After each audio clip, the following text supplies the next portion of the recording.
6 years in this family and you still can't even make real money. My husband scoffed during my birthday dinner. His voice thick with whiskey. You're just a useless little blogger living off my name. A few people around the table chuckled. His mother shook her head in disgust. Then he leaned closer and sneered loud enough for everyone to hear. Without me, you'd still be that broke orphan with nothing. I didn't argue. I didn't defend myself. I simply smiled and reached for my phone. Are you finished? I asked calmly. Because in just a few minutes, everyone at that table was about to learn exactly how wrong they were. I'm so grateful you're here with me. This journey taught me that silence can be survival. But truth sets you free. Where are you watching from? Drop your city or country in the comments below. I'd love to know this message reached you. Note: this story blends creative elements for educational impact. Any similarities to actual people or places are coincidental. But the lessons shared are what truly matter. The morning light sliced through the single window of my studio apartment in East Austin, catching the edge of the mirror I'd hung on the wall 6 years ago. I stood there now staring at my reflection, wondering if the woman looking back at me was still the same girl who'd walked into the Sterling mansion on her wedding day. 32 years old today. October 10th, 2024. A Thursday. And not a single text on my phone to wish me a happy birthday. Not from Dominic, my husband. Not from his mother, Victoria. Not from his father, William. Not even from his sisters, Adrienne or Penelope. Nothing. I'd stopped expecting it 3 years ago. Stopped hoping 2 years ago. And stopped caring 1 year ago. But today was different. I turned away from the mirror and picked up my phone from the small wooden table beside my bed. The screen lit up showing a single notification. Not a birthday wish. Not a call. Just a suggestion from my phone's algorithm.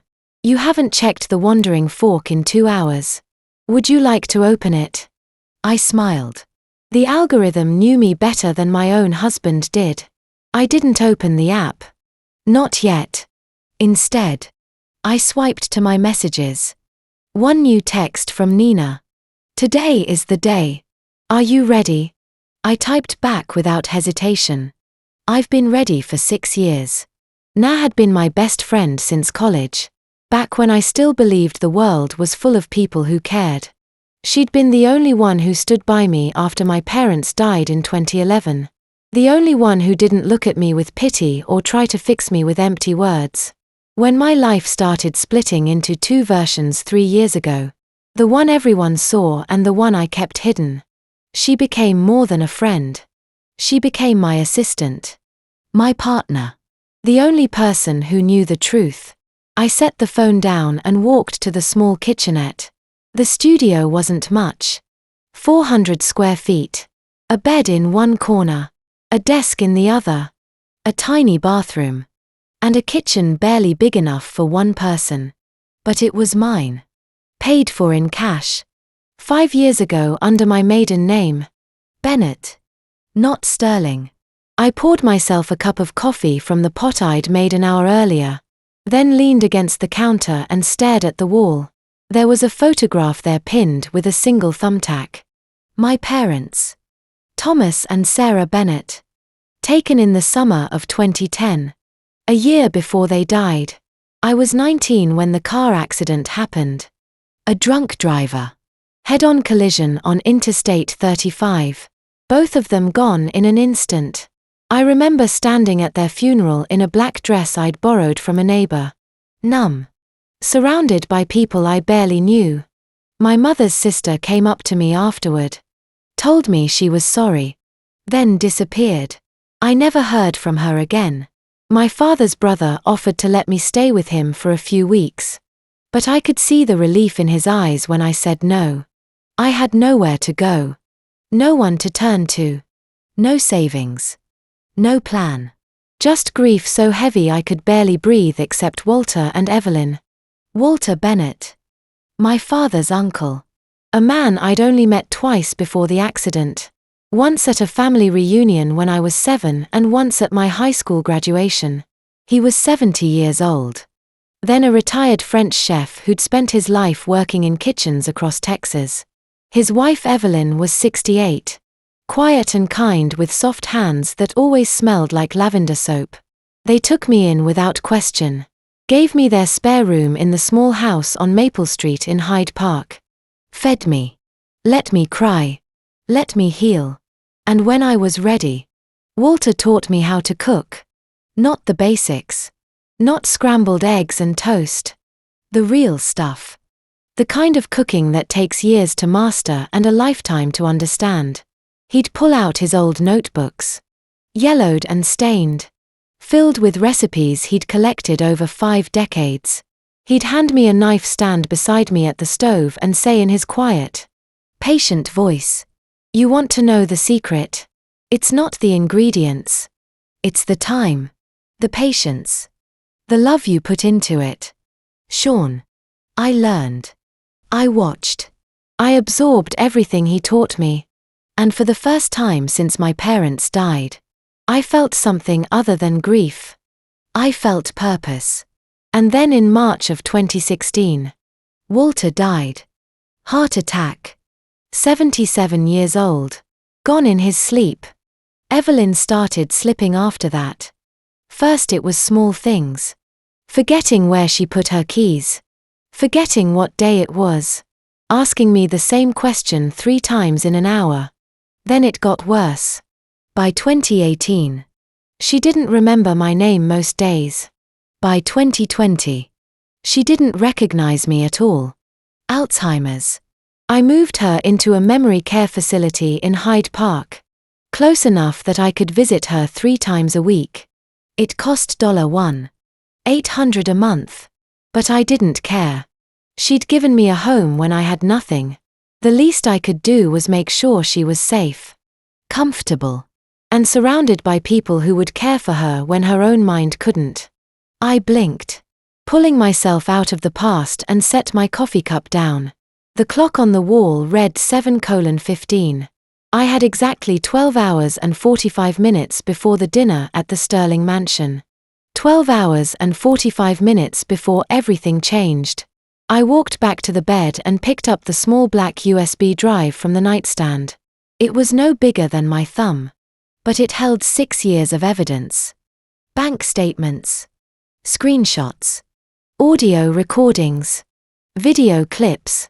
Legal documents. Financial records. Everything I'd collected since the day I realized Dominic wasn't the man I thought he was. Since the day I understood what his family really thought of me. I turned the USB over in my hand, feeling its weight. It was light. Almost nothing. A few grams of plastic and metal. But tonight it would be the heaviest thing in that mansion. Tonight it would bring down an empire. My phone buzzed again. Another text from Nina. "I've got the helicopter on standby. Pilots ready. Are you sure about this?" I smiled and typed back. I've never been more sure of anything in my life. I set the USB down carefully, picked up my coffee, and walked back to the mirror. The woman looking back at me wasn't the same girl who'd stood in that church 6 years ago, wearing a white dress borrowed from a bridal shop and promising to love a man who would spend the next 6 years tearing her down piece by piece. She wasn't the same girl who'd cried herself to sleep in this studio apartment, wondering if she'd made the biggest mistake of her life. No. She was someone else now. Someone stronger. Someone smarter. Someone who'd learned to survive in silence. Someone who'd built an empire in secret, right under the noses of the people who thought she was nothing. Someone who'd waited 6 years for the perfect moment to strike. And tonight was that moment. I raised my coffee cup to my reflection and whispered the words I'd been rehearsing for months. The words that would become the opening line of the greatest performance of my life. By midnight, the Sterling family will finally know who I really am. And they'll never look at me the same way again. I drained the last of my coffee, set the cup in the sink, and turned toward the closet. The emerald green dress hung there, still wrapped in dry cleaning plastic. Designer. Expensive. Something I'd bought with my own money, not theirs. Something that would make Victoria's condescending comments about my Target wardrobe seem like distant echoes of a woman who'd underestimated me for the last time. Tonight, I would walk into that mansion as Charlotte Bennett Sterling, the quiet, defeated wife they'd spent 6 years belittling. And I would leave as Charlotte Bennett, the woman who'd taken everything they loved and made it hers. The countdown had begun. Let me take you back to where it all started. Not the blog, not the money, but the kitchen on Maple Street, where my grandfather taught me that cooking is love made useful. November 2011. 3 weeks after the funeral. I was 19. Sitting at Walter and Evelyn's dining table, staring at scrambled eggs I couldn't eat. The house smelled like old wood and lavender. Walter sat across from me, a cup of black coffee in his hand. He was 70 with silver hair and hands that had spent 50 years holding knives. He didn't speak for a long time. Just watched. Waited. Finally, he set his coffee down. "You're not eating." I shook my head. "You haven't eaten in 3 days. He stood, walked around the table, and placed a hand on my shoulder. "Come with me." He led me into the kitchen. Small, spotless. A gas stove. A wooden counter. Copper pots hanging from the ceiling. Everything in its place. Walter pulled a cast-iron skillet from the cabinet and handed me a knife. "What are we making?" I asked. "Doesn't matter," he said. "You're going to learn how to cook. Not because you need to eat, but because you need to do something with your hands." I didn't understand it then, but I do now. Every evening after Evelyn went to bed, Walter and I stood in that kitchen and he taught me. Not just recipes. The real stuff. Techniques. Secrets. How to hold a knife properly. How to julienne an onion without crying. How to sear a steak so the crust is perfect. How to make a roux that doesn't burn. Cooking, he said, one night is about time. If you rush it, it falls apart. If you give it the time it needs, it becomes something beautiful. By the summer of 2012, I could make almost everything he could. French onion soup, coq au vin, beef bin, crème brûlée. But there was one thing he hadn't taught me yet. The reduction sauce. Walter's signature dish. The thing that had made him famous in Chicago back in the 1980s when he was the head chef at a French bistro on Rush Street. It was a red wine reduction infused with shallots, thyme butter and something else. Something he never told anyone. I asked him about it once and he just smiled. That one's a secret. But in August of 2012, on my 22nd birthday, he finally showed me. He pulled a notebook from the drawer beside the stove. Old yellowed pages. Cover held together with duct tape. He flipped through it slowly until he found the page he was looking for. "This," he said. "Tapping the page is the only written record of the recipe. I've never shared it with anyone. Not the restaurant. Not my old colleagues. Not even your grandmother." I looked at the page. Faded handwriting. Ingredients. Measurements. Temperatures. Step-by-step instructions.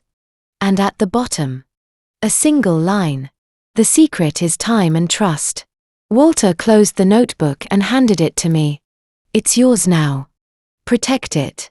I held it in my hands, feeling the weight. It wasn't just a recipe. It was his legacy. "Why mean?" I asked. He smiled. "Because you're the only one who understands what it means to create something from nothing. To take pain and turn it into something beautiful." That night, we made the sauce together. 3 hours. Slow simmering. Constant stirring. Tasting. Adjusting. When it was done, we poured it over 2 steaks and sat at the dining table. "This is the best thing I've ever tasted," I said. Walter laughed. It's not the source. It's the work you put into it. That's what makes it special. A few weeks later, I started the blog.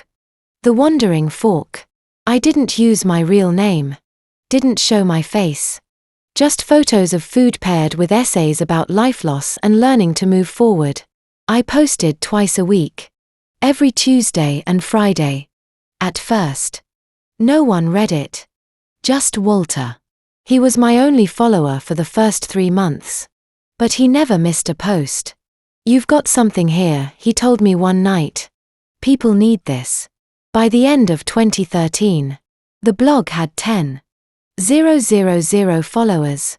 By the end of 2014, 50,000. And by the end of 2015, 200,000. I was making $2,000 a month from ads and brand partnerships. Enough to help Walter and Evelyn with the bills. Enough to save. Walter was proud. This is what you were meant to do, he said. But in March of 2016, everything changed.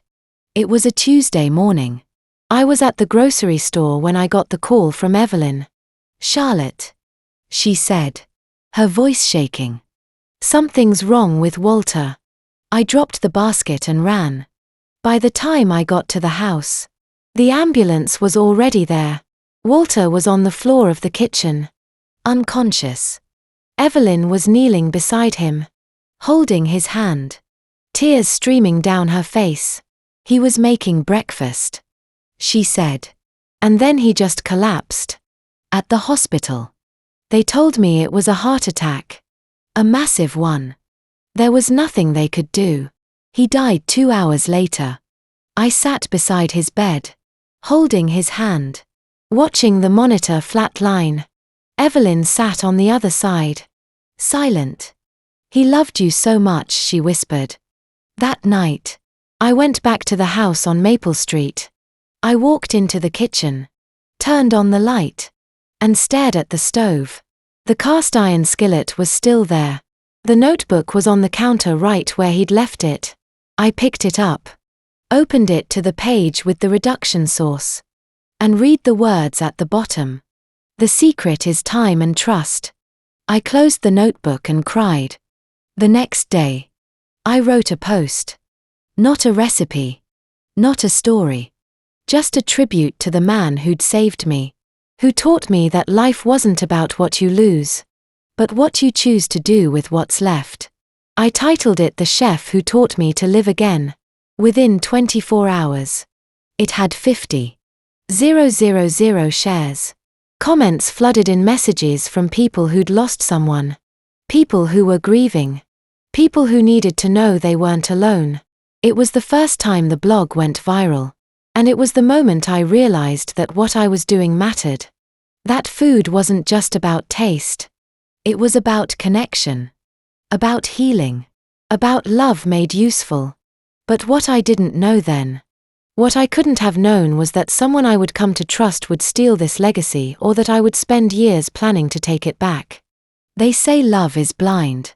I say love is a con artist when it's wearing a tailored suit and knows exactly what to say. August 2016.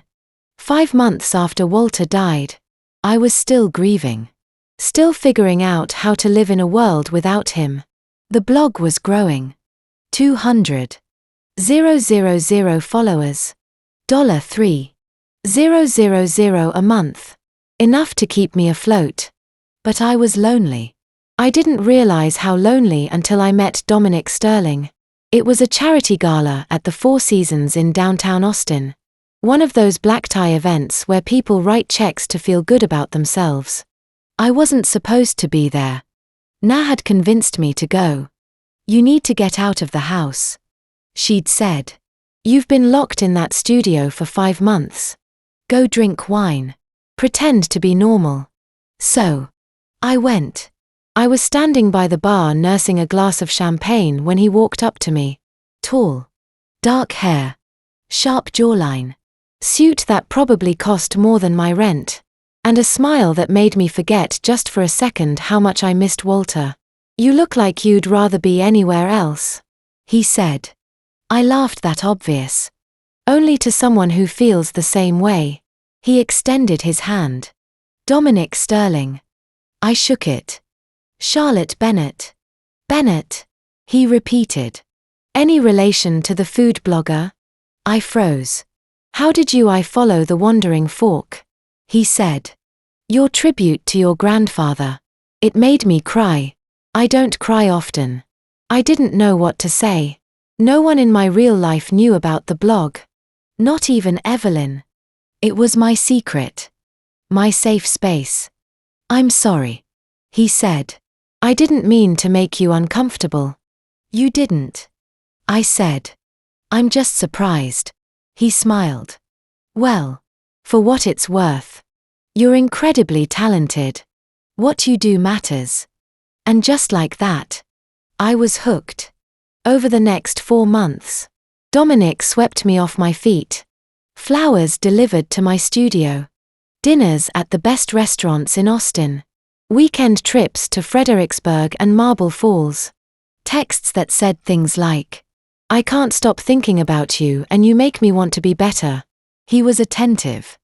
Thoughtful. He asked about the blog. About my grief. About my dreams. He listened in a way no one else had. He made me feel seen. In December, he proposed. We were at Mount Bonnell, overlooking the city, the sun setting behind the hills.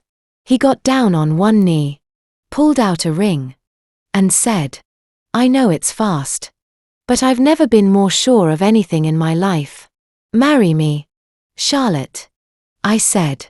Yes. I didn't think twice. Didn't stop to wonder why he was moving so quickly. Didn't see the red flags. I just saw someone who loved me. Someone who made me feel less alone. We got married in February 2017. A small ceremony.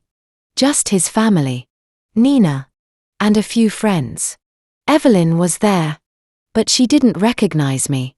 She smiled when I walked down the aisle. But I could see the confusion in her eyes. Dominic's family was polite. His mother, Victoria, hugged me and said, Welcome to the family, dear. But there was something in her voice. Something cold. His father, William, shook my hand and said, We're glad Dominic found someone. His sisters, Adrienne and Penelope, barely spoke to me. Adrienne smiled tightly and said, Congratulations. Penelope looked me up and down and said nothing. But I told myself it didn't matter. I was marrying Dominic. Not his family. The Sterling family owned 2 businesses.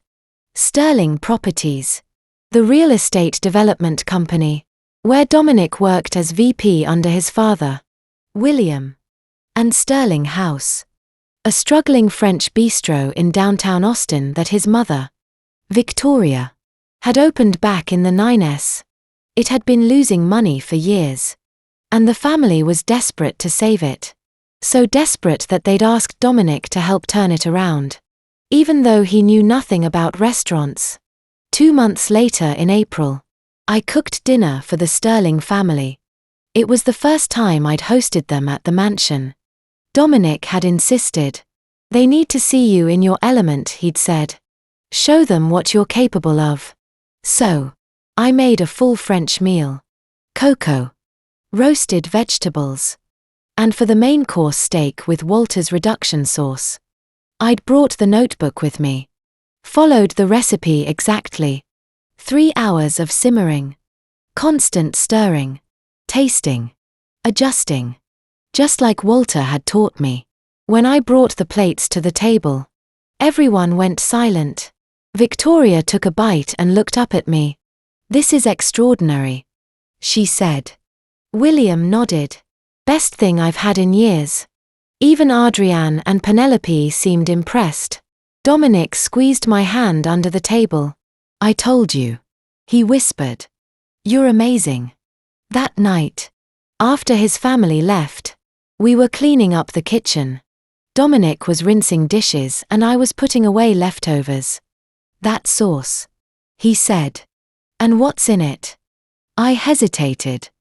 The recipe was Walter's. His legacy. The one thing he'd asked me to protect. But Dominic was my husband. The man I loved. The man who'd made me feel whole again. It's a red wine reduction. I said. My grandfather's recipe. He was famous for it back in Chicago. Dominic looked at me. Do you think it could work at Sterling House? Sterling House was the family restaurant. A struggling French bistro in downtown Austin that had been losing money for years. Maybe. I said. I mean, it's a really special sauce. People used to come from all over just to try it. He smiled. Would you share the recipe with me? I think it could save the restaurant. I should have said no. Should have listened to the voice in my head that said, Walter told you to protect it. But I didn't. I wanted to help. Wanted to prove to his family that I wasn't just some girl from nowhere. That I could contribute. So, I wrote down the recipe. Every ingredient. Every step. And I gave it to him. A month later in May, Nara and I went to Sterling House for lunch. I wanted to see if they'd added the sauce to the menu. They had. But it wasn't called Walter's reduction sauce. It was called Sterling House signature sauce. No mention of Walter. No mention of me. Just the Sterling name. I stared at the menu. My hands shaking. Na looked at me. Charlotte. She said. That's your grandfather's recipe. I know. I whispered. That night, I confronted Dominic. We were in the kitchen of the mansion. And I held up the menu. This is Walter's sauce. I said. Why doesn't it say that? Dominic didn't even look up from his phone. The chef tweaked it. Made it his own. Don't worry about it. Don't worry about it. I repeated. This was my grandfather's legacy. I gave it to you because I trusted you. He finally looked at me and for the first time I saw something cold in his eyes. Charlotte. He said slowly. You're overreacting. It's just a sauce. The restaurant needed help and you helped. Be happy about that. I opened my mouth to argue. But the words wouldn't come because I knew in that moment I'd made a mistake. But we'd just gotten married. His family already looked down on me. I couldn't start a fight. Not yet. So, I said nothing. That night, I lay in bed staring at the ceiling while Dominic slept beside me, and I made a promise to myself.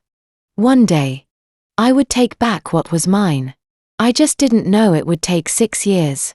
The first year of marriage is supposed to be the honeymoon phase. Ours lasted exactly 4 months. I moved into the Sterling Mansion in March 2017. It was beautiful. 10,000 square feet. High ceilings. Marble floors. A kitchen bigger than my entire studio apartment. But it didn't feel like home. It felt like a museum. Cold. Sterile. Empty.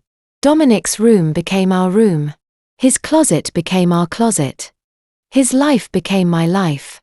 At first, I told myself it was normal. That it takes time to adjust. That I'd get used to it. But I never did. The blog kept growing. By the summer of 2017, I had 200,000 followers. $3,000 a month. Brands were reaching out for partnerships. Readers were sending me messages about how the blog had changed their lives. I was proud. Excited. I thought Dominic would be too. One night in June, we were having dinner in the dining room. Just the two of us. I was telling him about a new partnership with a spice company. How they wanted to feature my recipes in their catalog. How it could bring in another $1,000 a month. He set his fork down and looked at me. That's cute. He said. But maybe you should focus on being a wife. I blinked. What do you mean? I mean, you're spending a lot of time on that blog. A lot of time on your phone. And not a lot of time here. I'm here every night, I said. He sighed. Physically, yes.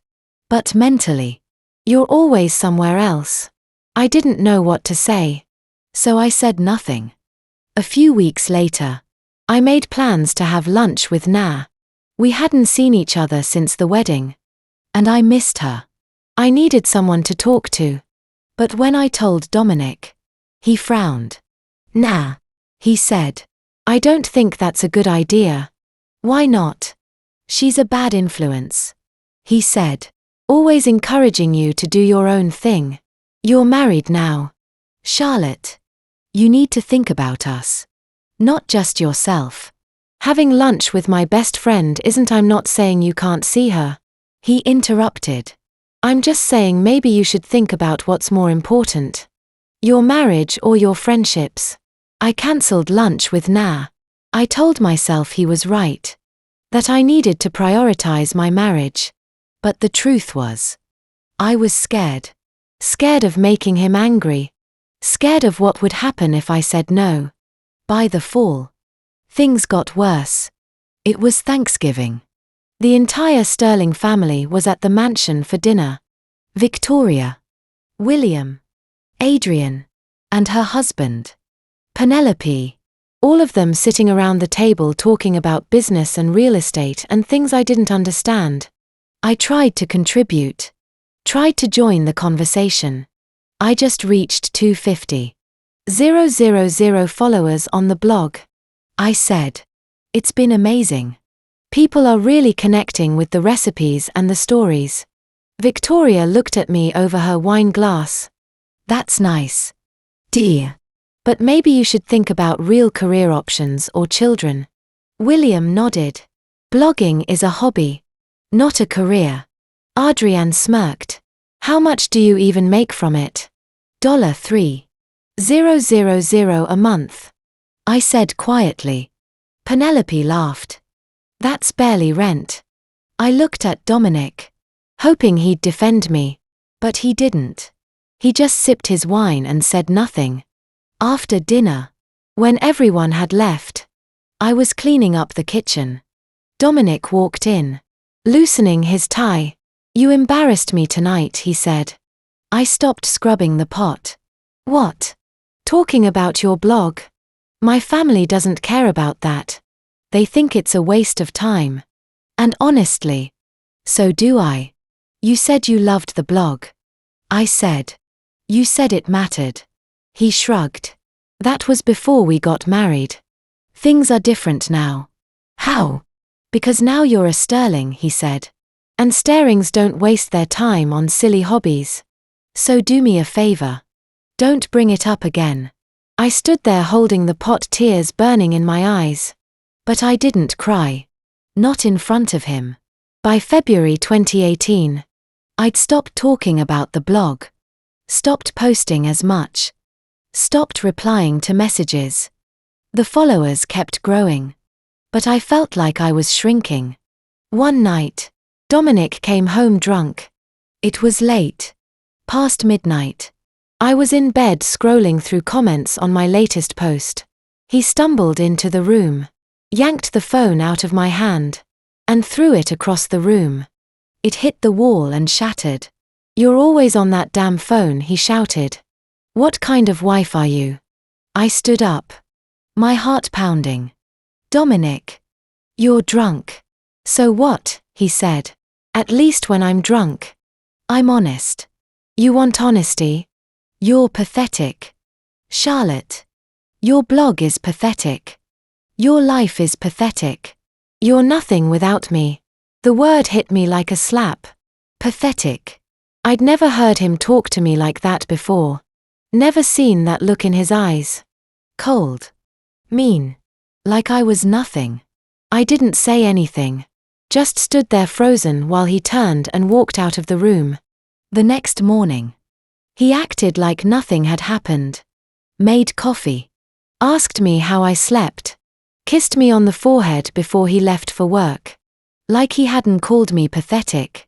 Like he hadn't thrown my phone across the room. Like he hadn't made me feel smaller than I'd ever felt in my life. And that's when I realized this was who he was.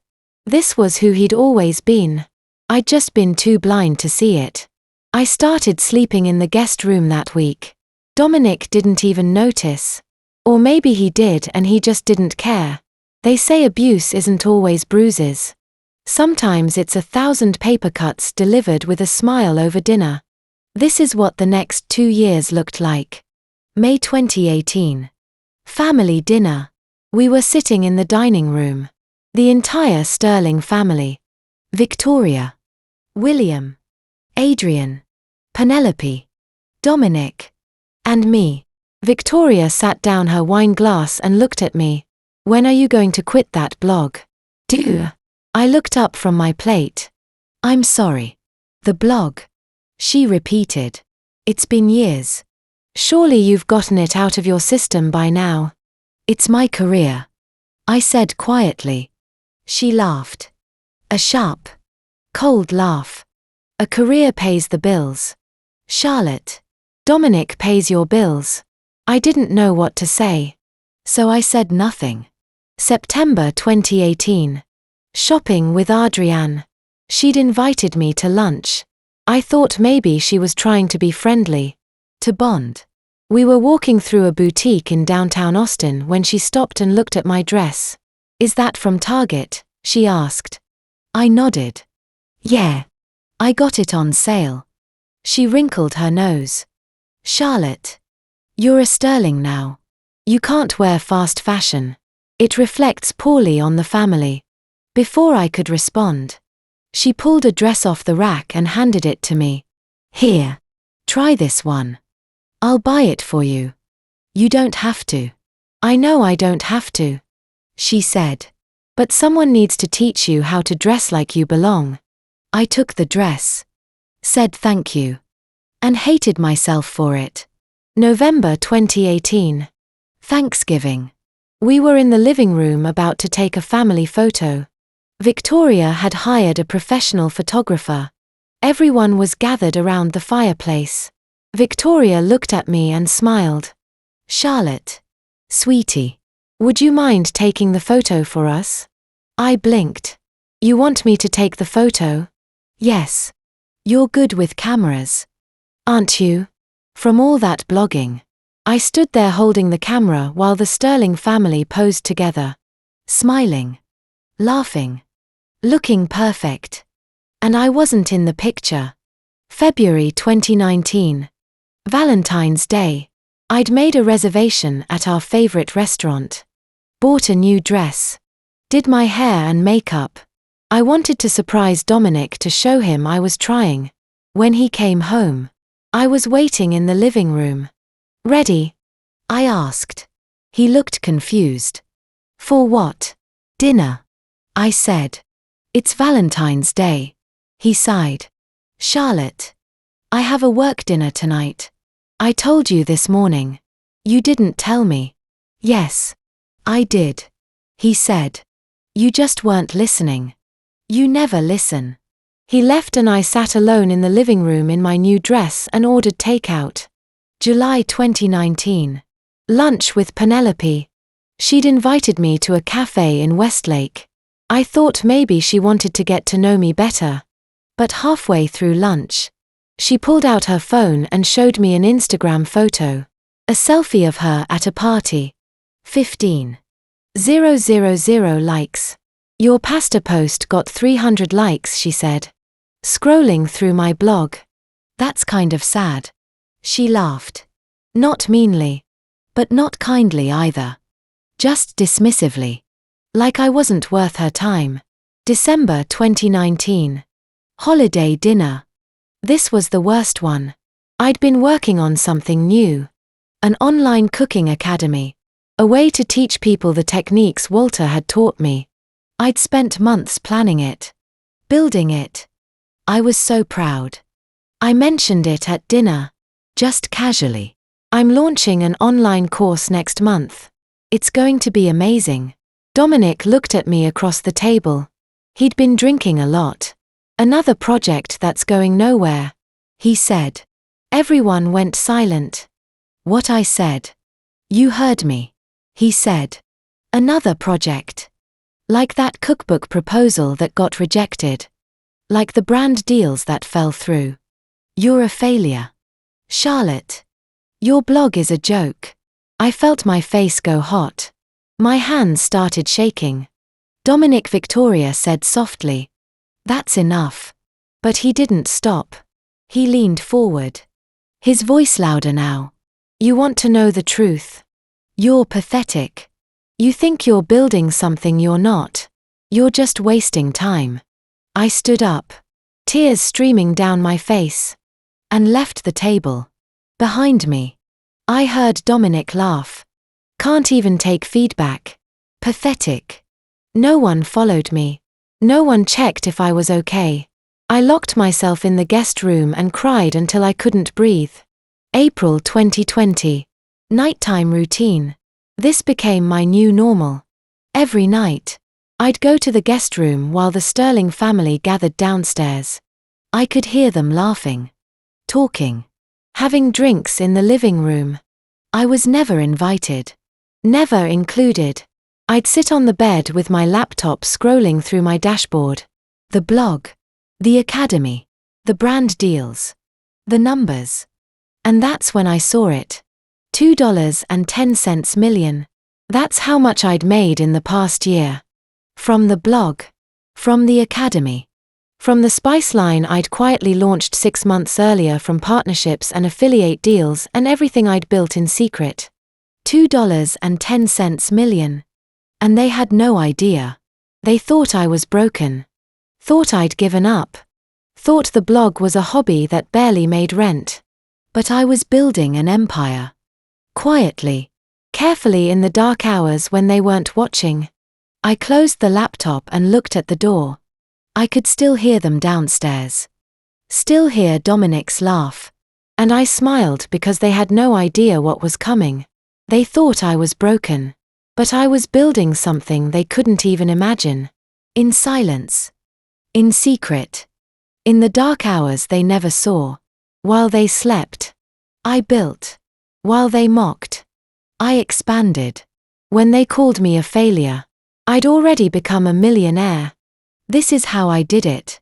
2019. 27 years old. The blog hit 500,000 followers. I was still anonymous. Still the wandering fork. No face. No name. Just food and stories. Brands started reaching out. Real brands. Companies that wanted me to feature their products.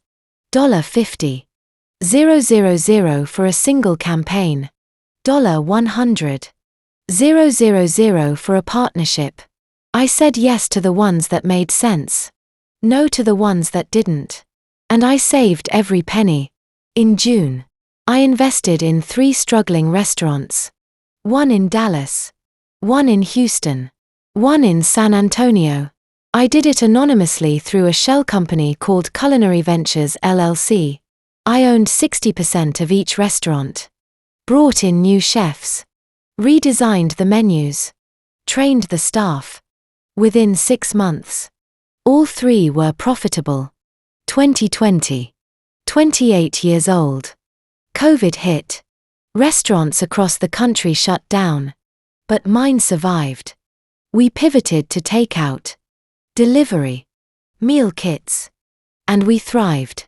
In the middle of the pandemic, I launched the Wandering Fork Spice Blends. 6 signature spices. Each one based on Walter's recipes. I pitched it to Whole Foods. They said yes. First year revenue. $1.80 million. Meanwhile, the blog exploded. Everyone was cooking at home. Everyone was searching for comfort. My follower count jumped to 1.2 million. In December, I launched the online academy. Pre-recorded courses. Step-by-step videos. Techniques Walter had taught me. I charged $297 per course. I thought maybe a few hundred people would sign up. 15,000 people signed up in the first month.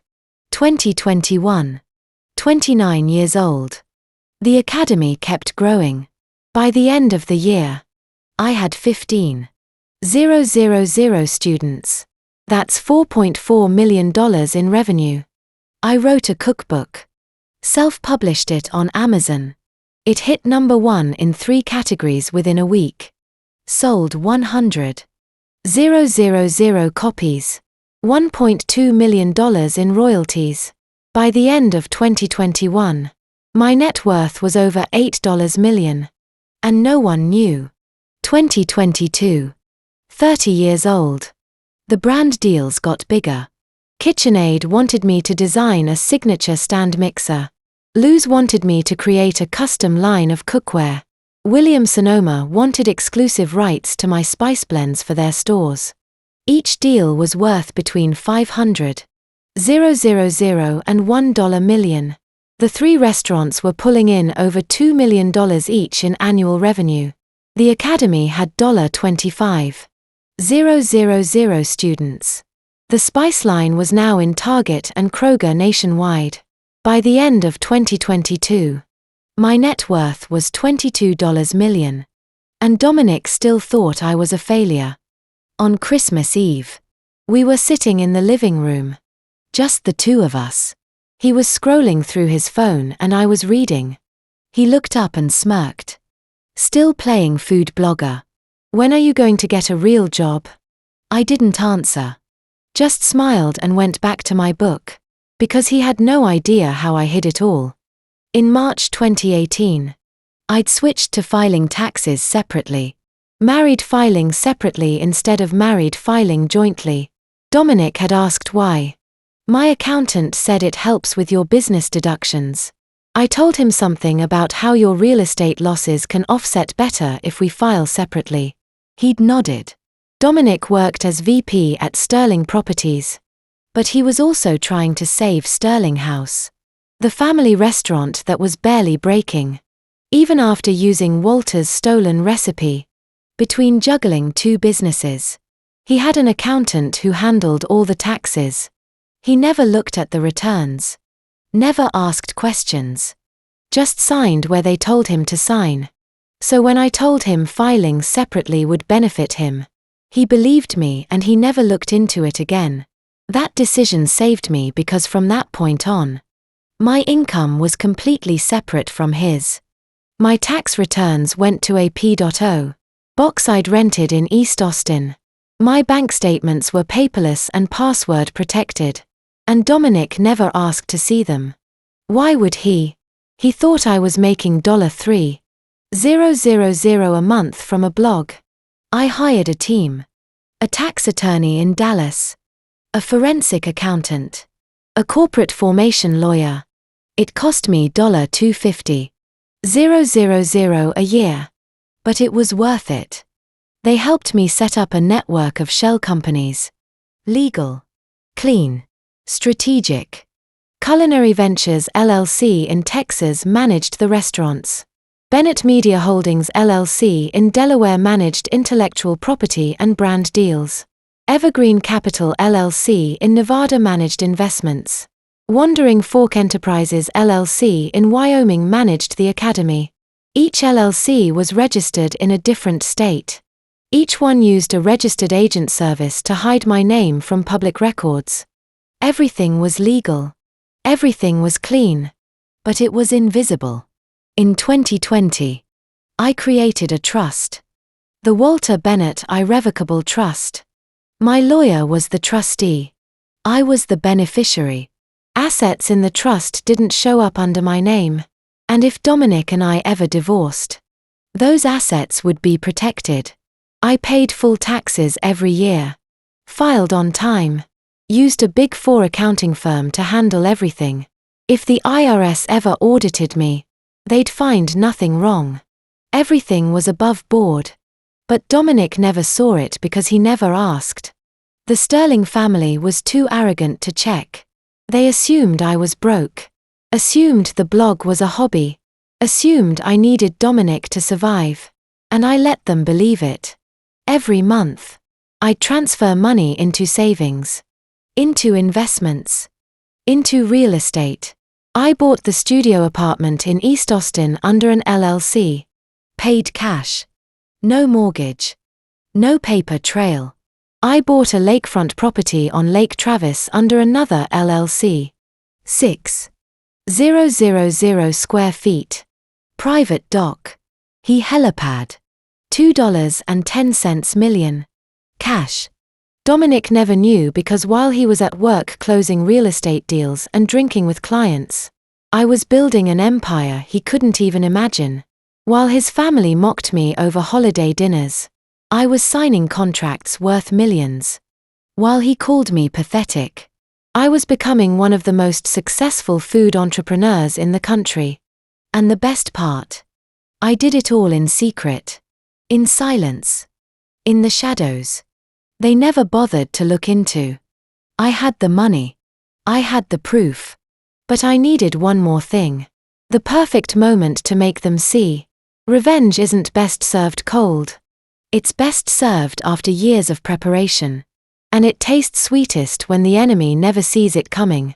January 2023. I was in the kitchen making coffee when I heard William's voice from the study. The door was half open and he was on the phone.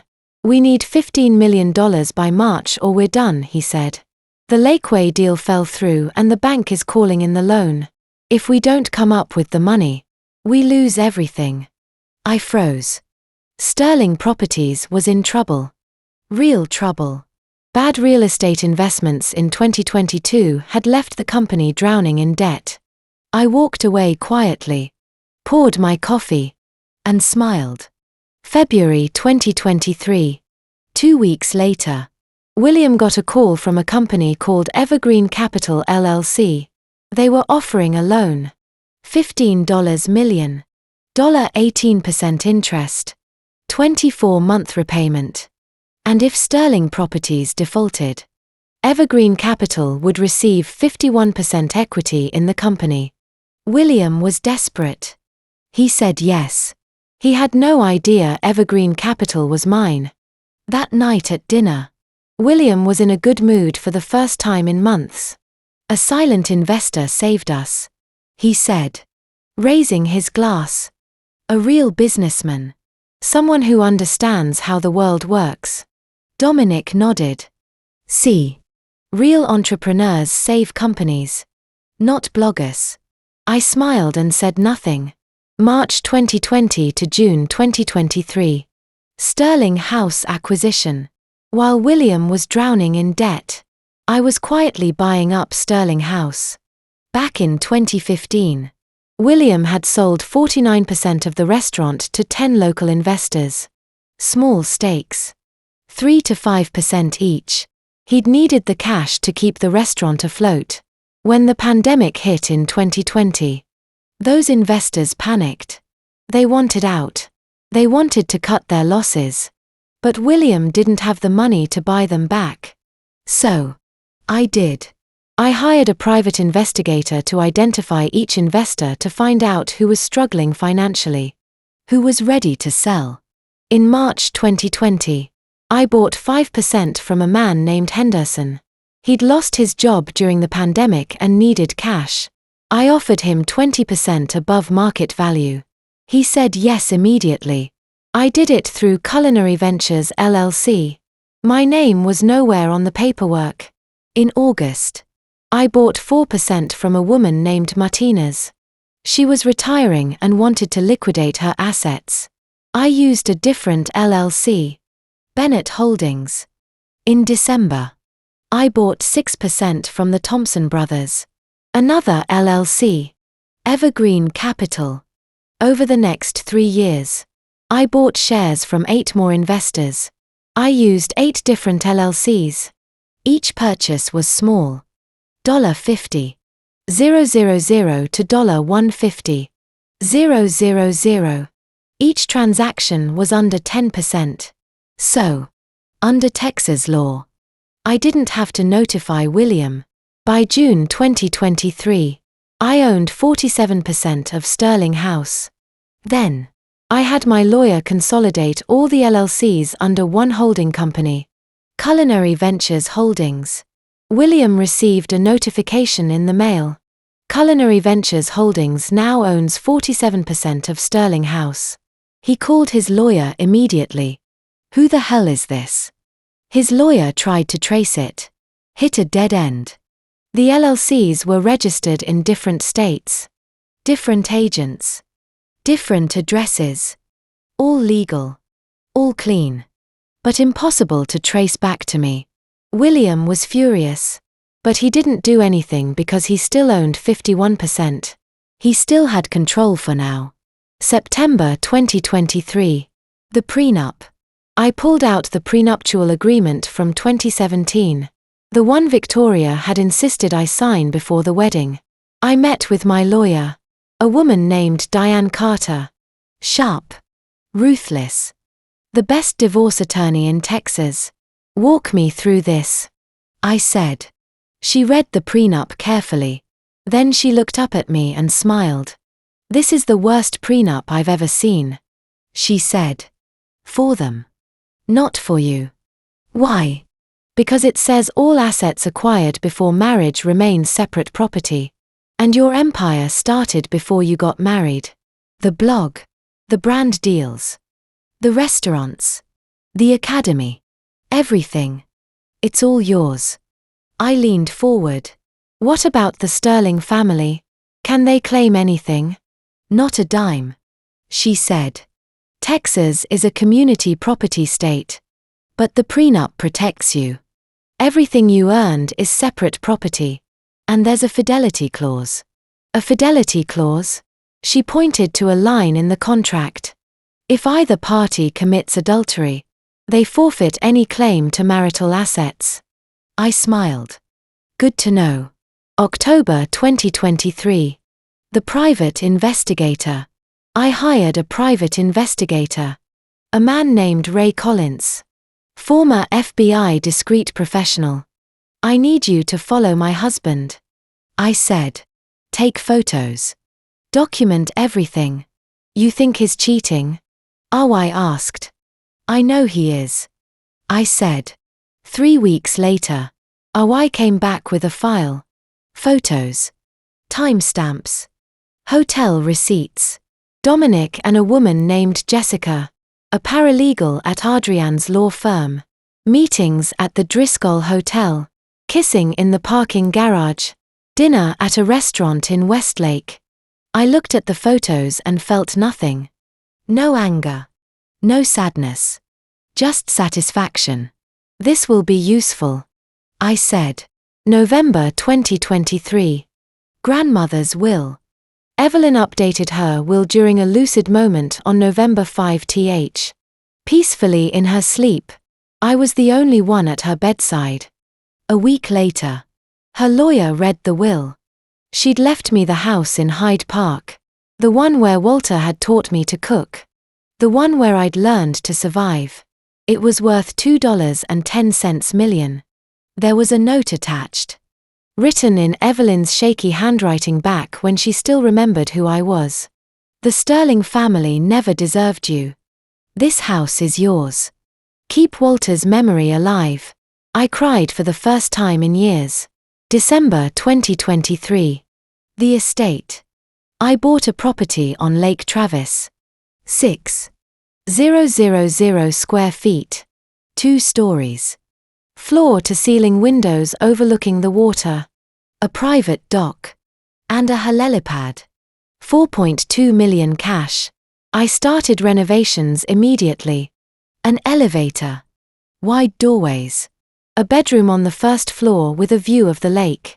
Everything Evelyn would have needed if she'd lived long enough to see it. I also bought a helicopter. A Bell 407. $1.80 million. Registered under an LLC. I hired a pilot. A retired Army veteran named Captain Reynolds.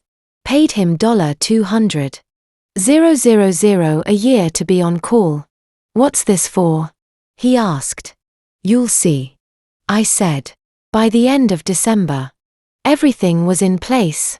The loan to Sterling Properties. 47% of Sterling House. The prenup. The evidence of Dominic's affair. The estate. The helicopter. I had 10 months until my birthday. October 10th, 2024. 10 months to prepare.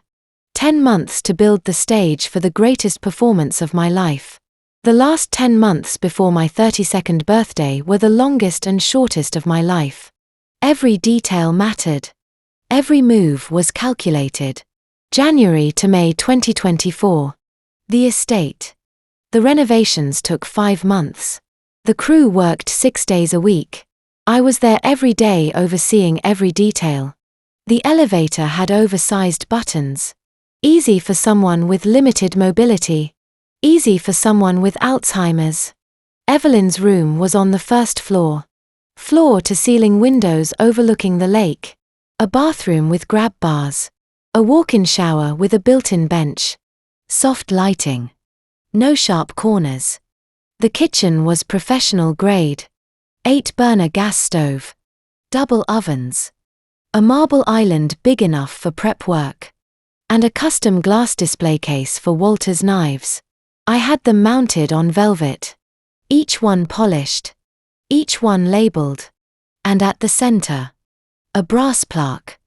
Walter Bennett. Master Chef. 1942 to 2016. There was a music room. A record player. Shelves of jazz albums. Miles Davis. John Coltrane. Billie Holiday. The music Walter used to play in the kitchen while we cooked. The helipad was professionally paved. Reinforced concrete. FAA-approved lighting. A windsock. Everything by the book. By May. The estate was finished. March 2024. The helicopter. I'd already bought the helicopter in December. A Bell 407. 6 seats. $1.8 million cash. It was registered under Wandering Fork Media LLC. My name was nowhere on the paperwork. I hired Captain James Reynolds. Retired Army pilot. Flew Blackhawks in Iraq. Discreet. Professional. $200,000 a year to be on call. Why do you need a helicopter? He asked. You'll see. I said. By March. He'd completed all the FAA certifications for private transport. We did test flights every week from the estate to downtown Austin. From the estate to the Sterling mansion. Timing everything. Making sure it was perfect. April 2024. The loan deadline. The $15 million loan to Sterling Properties was due on October 15th. 5 days after my birthday. William tried to refinance. Went to every bank in Austin, Dallas, Houston. But no one would touch him. What he didn't know was that I'd quietly reached out to every lender through intermediaries. Through shell companies. And I'd made it clear that Sterling Properties was a bad investment. By mid-April.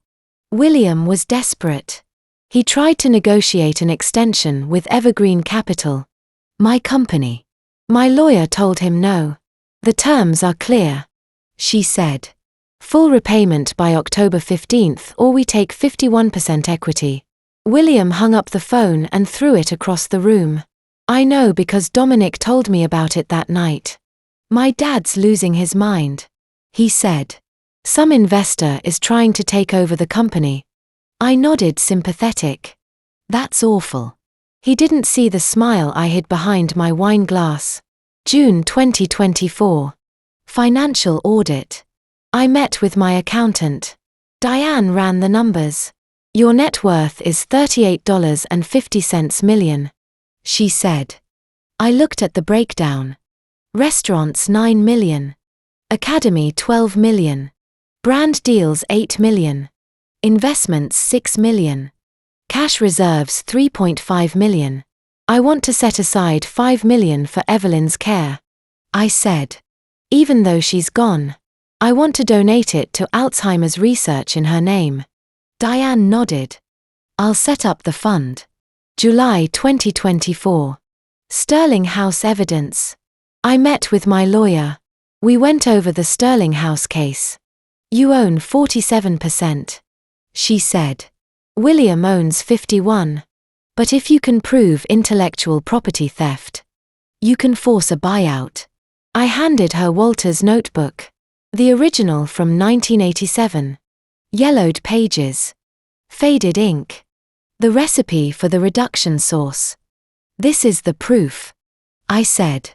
She flipped through it. You'll need more than this. I handed her a file. DNA analysis. The sauce on Sterlingus's menu matches Walter's recipe to 99.7% accuracy. I had a forensic food scientist run the test. She raised her eyebrows. Impressive. And this? I said, handing her another document. A signed affidavit from Evelyn before she passed, dated 2023 when she was still lucid. She confirms that Walter created the recipe, that he never gave permission for anyone to use it. My lawyer smiled. This is airtight. August 2024. Enduring the family.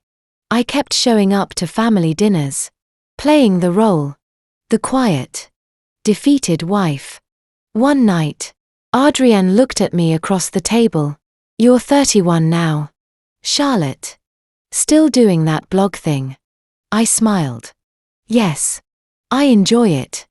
Penelope laughed. Enjoy it all you want. Just don't expect it to pay your bills. Dominic, already drunk, leaned back in his chair. She's too weak to admit failure. That's her problem. I didn't respond. Just nodded and finished my wine because in 6 weeks they'd see exactly how wrong they were. September 2024. Final walkthrough. Na came to the estate for the first time. She walked through every room, her mouth open. Charlotte. She whispered. This is incredible. We stood in the kitchen. Walter's knives gleamed in the display case. I touched the glass. He would have loved this place. Na put her hand on my shoulder. 1 more month. Are you ready? I looked at her. I've been ready for 6 years. Late September 2024. The invitation. Victoria called me on a Friday afternoon. We're hosting your birthday dinner on October 10th. She said. Just family and a few of William's business partners. Nothing extravagant. That sounds lovely. I said. My voice flat. Emotionless. Good. She said. Wear something nice. Not one of those Target dresses. She hung up. I stared at the calendar on my desk. October 10th was circled in red. Below it, I'd written in neat handwriting. The day everything changes. I opened my laptop. Pulled up Instagram. The Wandering Fork account. 2.8 million followers. I drafted a post. Scheduled it for October 10th. 7:00 p.m. The caption read, Tonight I'm going home. And I'm taking you with me. I attached a photo of the helicopter. The estate in the background. The lake reflecting the sunset. I hit save. In 2 weeks, I would walk into the Sterling mansion for the last time as the woman they thought I was. Sometimes the moment you stop being afraid is the moment you become dangerous. October 8th. 2024. 11:30 p.m. I was in the kitchen of the Sterling mansion standing at the stove stirring Walter's reduction sauce. The same sauce Dominic had stolen 7 years ago. The same sauce that had made Sterling House profitable. The same sauce that would destroy them in 48 hours. My laptop was open on the counter. A checklist. Everything I needed for October 10th. Helicopter ready. Pilot on standby. Estate finished. Instagram post scheduled. Evidence compiled. Lawyer briefed. Exit strategy locked in. I heard footsteps. Heavy. Uneven. Drunk. Dominic stumbled into the kitchen. A glass of whiskey in his hand. His tie was loose. His shirt was wrinkled. His eyes were bloodshot. Still playing chef at midnight. He slurred. Pathetic. I didn't respond. Just kept stirring. He leaned against the counter, watching me. You know what your problem is, Charlotte. I stayed silent.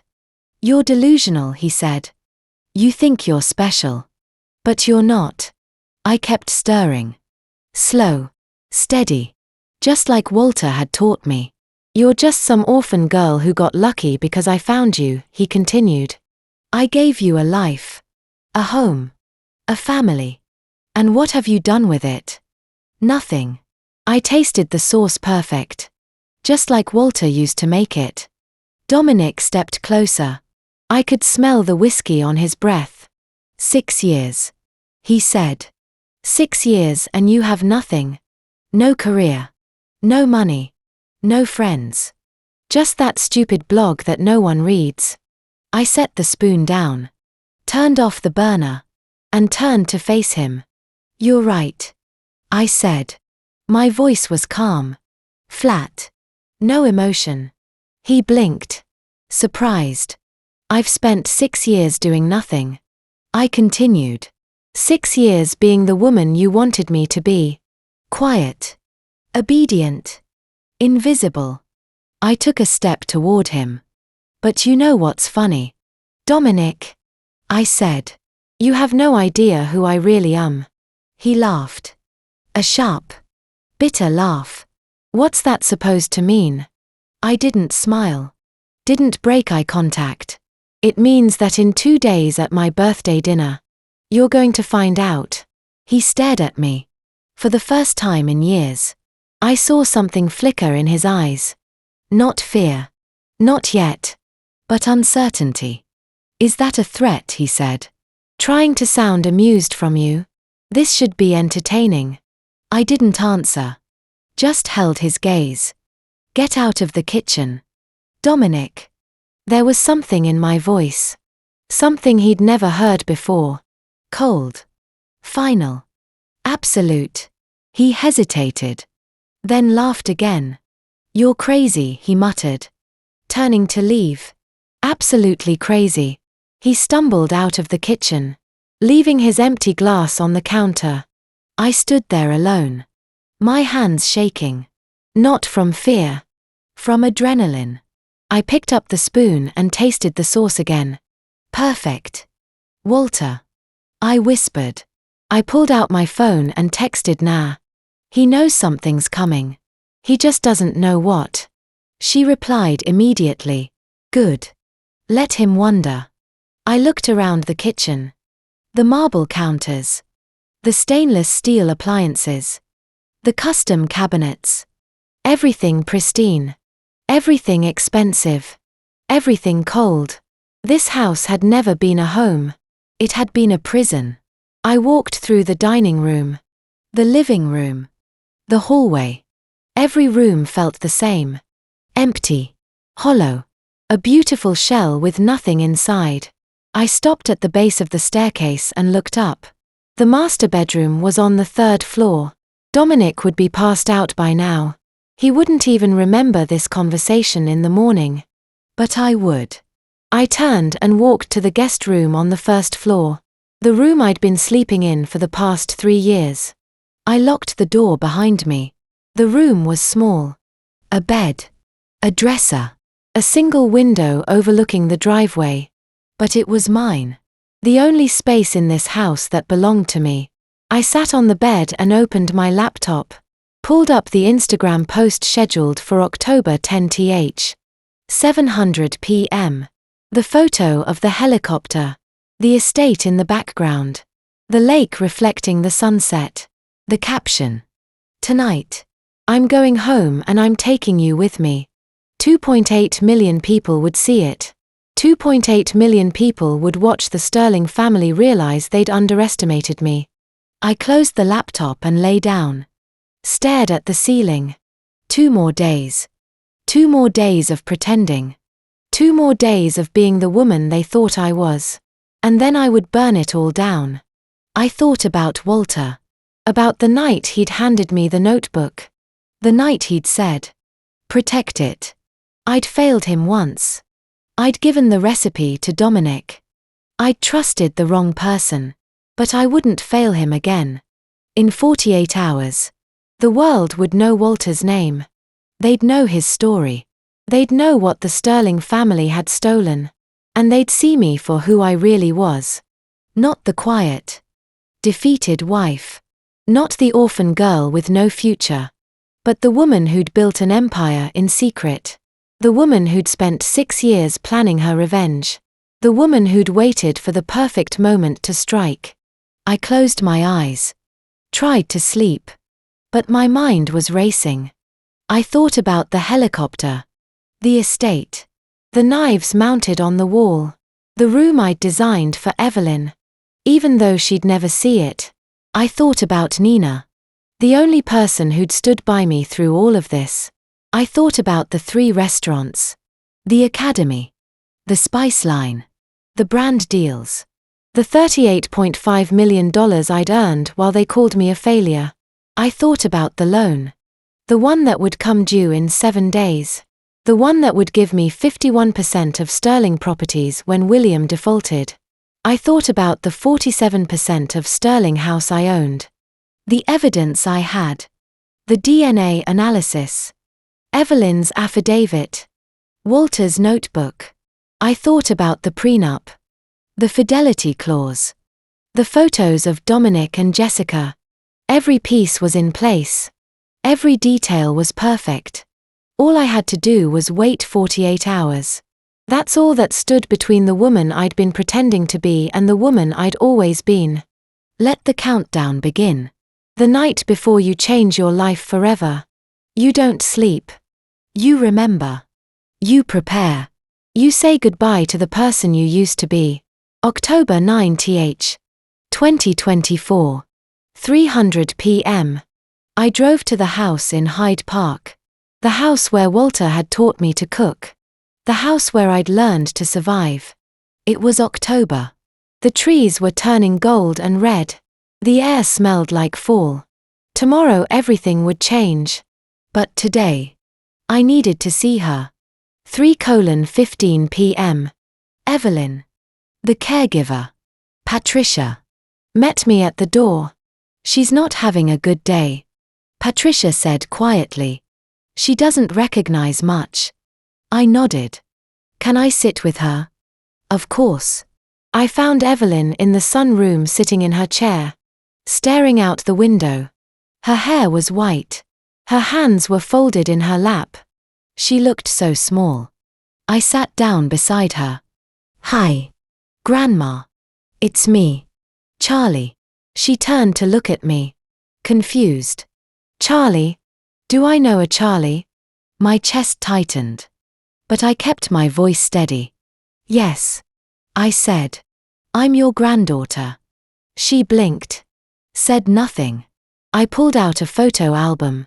Opened it to a picture of Walter in his chef's coat. Standing in the kitchen on Maple Street. Smiling. I held it up. This is Walter. Your husband.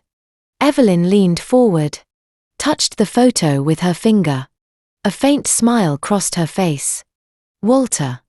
She whispered. I flipped to another page. Their wedding photo. 1965. Walter in a suit. Evelyn in a white dress. Both of them young and happy. She touched the photo again. Her smile grew a little wider. We were so young. She said softly. I swallowed the lump in my throat. You were beautiful. We sat like that for a while. Flipping through photos. Evelyn murmuring names. Remembering fragments. And then I pulled out Walter's notebook. The one from 1987. The one with the recipe. I opened it to the page with the reduction sauce. Held it in front of her. Do you remember this? Evelyn stared at the page. And something shifted. Her eyes sharpened. Focused. That's Walter's handwriting, she said. I nodded. Yes. It's his recipe. The one he was famous for. She looked at me. Really looked at me. And for the first time in years, I saw recognition in her eyes. Charlie, she said. Her voice was clear. Steady. Tomorrow. Tomorrow is your birthday. I froze. Tears filled my eyes. Yes. I whispered. I turned 32. She reached out and grabbed my hand. Squeezed it hard. Her grip was strong. Her eyes were sharp. She leaned close. Whispered in my ear. You have to fight back. I stared at her. My heart pounding. Let them see. Charlie, she said. Her voice fierce. Let all of them see. Tears streamed down my face. Walter and I, she continued. We're so proud of you. I couldn't speak. Could barely breathe. That husband of yours, she said. That family. They never deserved you. I'm going to make it right. I whispered. I promise. She cupped my face with both hands. Looked me straight in the eye. You're strong, she said. Stronger than anyone knows. Show them. And then just like that, the light in her eyes faded. The sharpness disappeared. She let go of my hands and looked around. Confused. Who are you? She asked. I wiped my tears. Smiled. I'm Charlie. I said. Your granddaughter. And I love you. She nodded. Smiled vaguely. And went back to staring out the window. I stood up. Kissed her forehead. And walked to the door. Patricia was waiting in the hallway. Tomorrow night. I said 8:00 p.m. A helicopter will come to pick her up. She's moving to a new home by the lake. Patricia blinked. A helicopter. I handed her an envelope. $50. 000. A bonus. For taking care of her all these years. Patricia opened the envelope. Her eyes went wide. Thank you, she whispered. I nodded. Take good care of her until tomorrow. 6:00 p.m. The studio with Nina. I met Nina at my studio apartment in East Austin. The place I'd lived for the past 6 years. The place that had been my refuge. Na had the checklist. Captain Reynolds. She asked. Ready? I said. He'll be on standby at the estate. I'll text him when it's time. Live stream equipment tested. My phone's fully charged. Backup battery pack in my purse. Guest list confirmed. William. Victoria. Dominic. Adrienne. Penelope. Plus 12 of William's business partners. Na looked at me. Are you sure about this? I met her eyes. I've never been more sure of anything in my life. She smiled. Then let's burn it down. 1000 p.m. Final preparations. I laid out my outfit for tomorrow. An emerald green dress designer. Something I'd bought with my own money. Not the Target dresses Victoria always mocked. I checked the USB drive. All the evidence backed up 3 times. I opened my laptop. Pulled up Instagram. Scheduled the post for tomorrow night. 8:00 p.m. The caption. To everyone who said I was nothing. Watch closely. I attached a photo. The helicopter. The estate. The lake at sunset. 2.8 million people would see it. I called now one last time. If something goes wrong. Nothing will go wrong, she said. Get some sleep. I hung up. Sat on the edge of the bed. Looked around the studio. 400 square feet. The place I'd hidden in for 6 years. The place where I'd built an empire in secret. Tomorrow I'd leave it behind. I thought about the girl I'd been at 19. The girl who'd lost her parents. Who'd been taken in by Walter and Evelyn. Who'd learned to cook in a kitchen on Maple Street. I thought about the woman I'd become at 25. The woman who'd fallen in love with the wrong man. Who'd trusted the wrong person. Who'd had her grandfather's legacy stolen. And I thought about the woman I was now at 31. The woman who'd spent 6 years building an empire. The woman who owned 47% of Sterling House. The woman who held the keys to Sterling Properties. The woman who had the evidence to destroy them all. Tomorrow I would turn 32, and tomorrow the girl who'd lost everything at 19 and learned to survive in silence would disappear. Tomorrow I would rise. I closed my eyes not to sleep but to see tomorrow. In 24 hours the Sterling family would know my name and they would never forget it. They say birthdays are a celebration of the day you were born. Mine would be a celebration of the day I stopped dying from the inside out. October 10th, 2024. 4:00 p.m. I stood in front of the mirror in my studio apartment. The emerald green dress fit perfectly. Elegant. Sophisticated. Designer. Something I'd bought with my own money. I put on Walter's watch. The vintage Omega he'd worn every day in the kitchen. The only piece of jewelry I'd kept after he died. I looked at my reflection. At the woman staring back at me. Last time I'll see her. I whispered. The woman they think they know. I picked up my clutch. Phone. USB drive. Lipstick. That was all I needed. I texted Nah. It's time. She replied immediately. Helicopter on standby. Picking up Evelyn at 7:30 from Hyde Park. Captain Reynolds is ready. I took a deep breath. Walked out the door. And drove to the Sterling mansion. 5:00 p.m. Arrival. Victoria answered the door. Air kiss. No warmth. Charlotte. You're here on time. How surprising. I smiled. Said nothing. I stepped inside and immediately noticed. Cheap decorations. A store-bought cake sitting on the counter. Generic. Half-hearted. A clear lack of respect. But I didn't care because in 2 hours, none of it would matter. 5:30 p.m. Dominic's state. I found Dominic on the patio. He was already on his second glass of whiskey. It was only 5:30. Too early. His eyes were bloodshot. His tie was loose. He was pacing. Talking to one of William's business partners. Trying to act normal. But I could see the cracks. I moved closer. Listened. William was talking to another guest. The market's been brutal. We're restructuring some debt. Nothing we can't handle. Dominic jumped in. We'll be fine. Just a temporary cash flow issue. I knew the truth. The $15 million loan was due in 5 days. October 15th. And they couldn't pay it. I watched Dominic. The way his hands shook slightly when he lifted his glass. The way his jaw clenched when someone asked about the business. He was stressed. Panicking. On the edge of collapse. And he had no idea I was the one holding the match. I smiled to myself. Walked to the bar. Poured myself a glass of water. Stay sober. Stay sharp. 5:30 p.m. The patio gathering. There were 12 business partners scattered around the patio. Investors. Real estate developers. William Circle.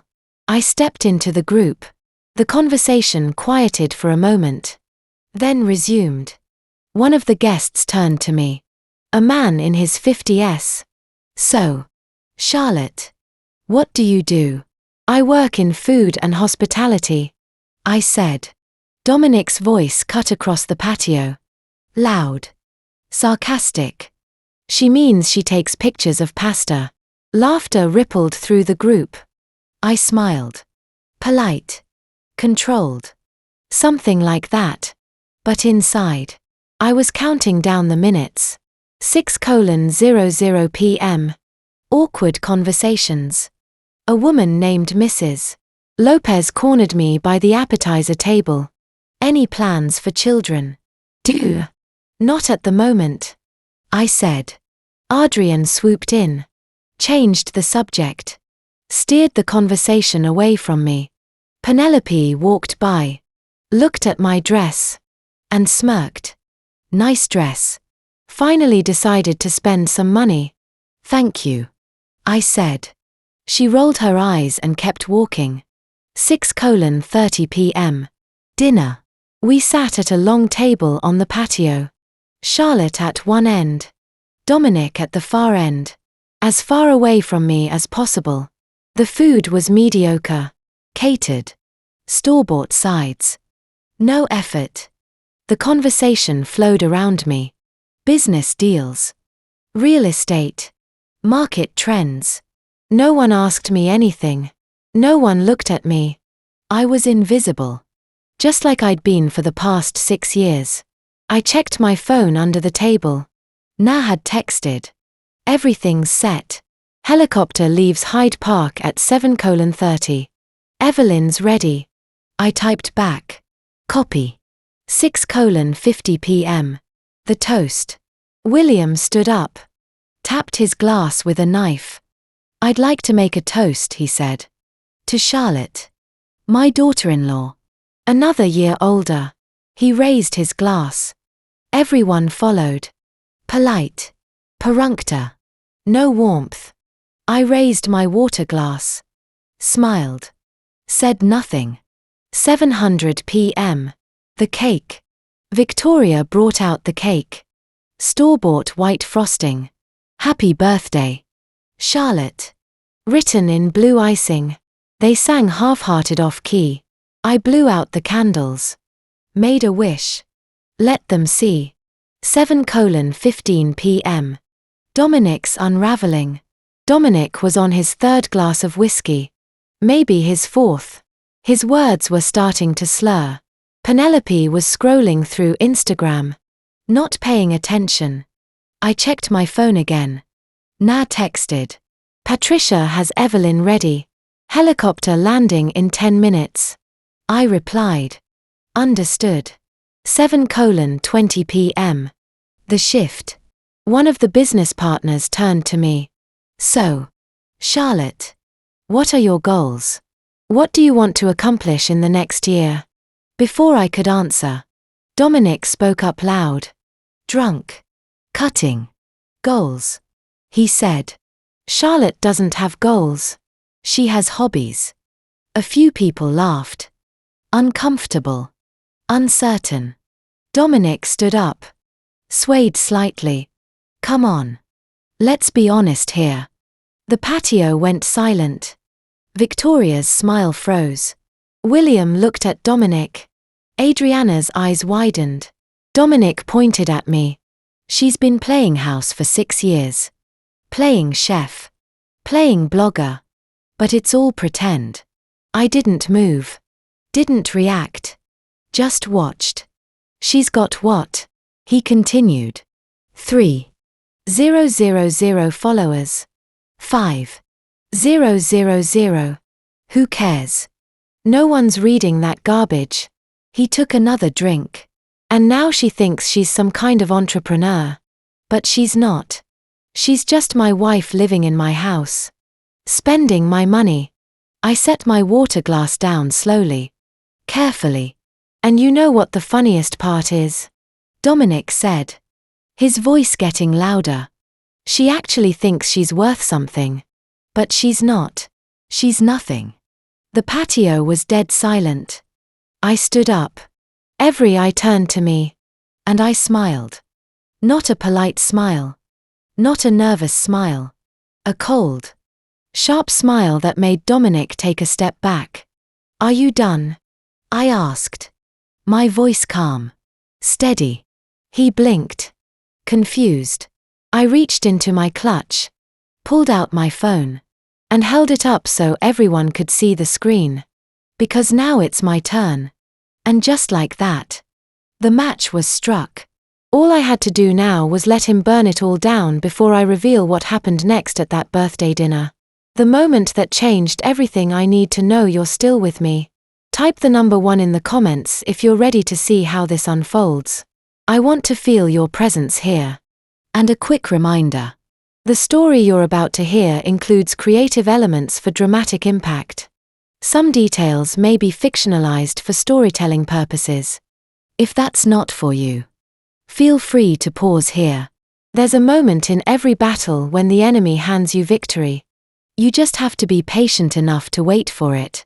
I'd seen Dominic drunk before. But tonight was different. The company had days left before it collapsed. The $15 million loan was due in 5 days. October 15th. And Sterling Properties had no way to pay it back. William had tried every bank in Texas. No one would refinance. No one would touch them. Dominic's father was desperate. His mother was in denial. And Dominic, who'd spent his entire life coasting on the Sterling name, was about to lose everything. He just didn't know I was the one holding the detonator. 7:20 p.m. The speech. Dominic stood up. Swayed slightly. His third glass of whiskey sloshed in his hand. He raised it like he was making a toast. Everyone, he said. His voice was loud. Slurred.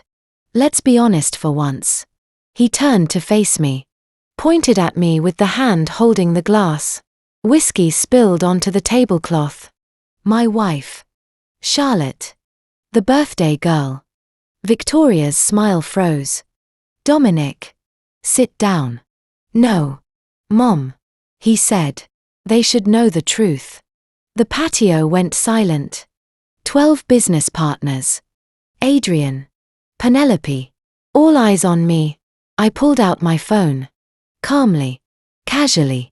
Opened Instagram. Navigated to the Wandering Fork account. 2.88 million followers. I tapped go live. The stream started immediately. The viewer count appeared in the top corner. 500, 1,000. Climbing fast.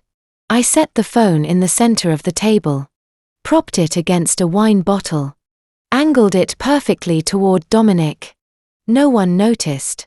They were all watching him. Charlotte is a content creator. Dominic said. He made air quotes with his free hand. Mocking. She takes pictures of food for the internet. A few guests shifted uncomfortably. Someone coughed. 6 years. Dominic continued louder now. 6 years she's been doing this. And you know what she has to show for it? Nothing. One of the guests, Mr. Thompson, spoke up. Dominic. I don't think this is appropriate. Dominic waved him off. No. Everyone needs to hear this. I glanced at my phone. 10,000 viewers. 15,000. The comments were already flooding in. What's happening? Is this real? Who is this guy? She's delusional. Dominic said. Pointing at me again. She thinks she's special. But she's not. William stood up. Dominic. That's enough. It's not enough. Dad. Dominic snapped. His face was red. His voice was rising. The company is drowning. We're about to lose everything, and she's sitting there playing on Instagram while Rome burns. The guests exchanged glances. This was bad. Public. Messy. The kind of scene that would be talked about for months. Victoria stood up.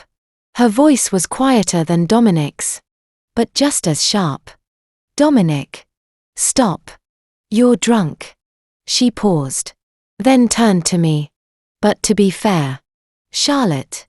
Maybe Dominic has a point. I looked at her. Waited. You've been in this family for 6 years. She said. And you haven't really contributed. Have you? No children. No career. Just that little blog. The guests were silent. Horrified. Because now it wasn't just a drunk husband. It was his mother. too. I glanced at my phone. 30,000 viewers. 40,000. The comments were exploding. OMG. What is this? She needs to leave him. This is so messed up. Dominic leaned forward. His hands on the table. His face inches from mine. You want to know the truth? He said. You were lucky I married you. He straightened up. Addressed the whole table. An orphan. No money. No connections. No future. I gave her everything. I gave her my name. The Sterling name. He turned back to me.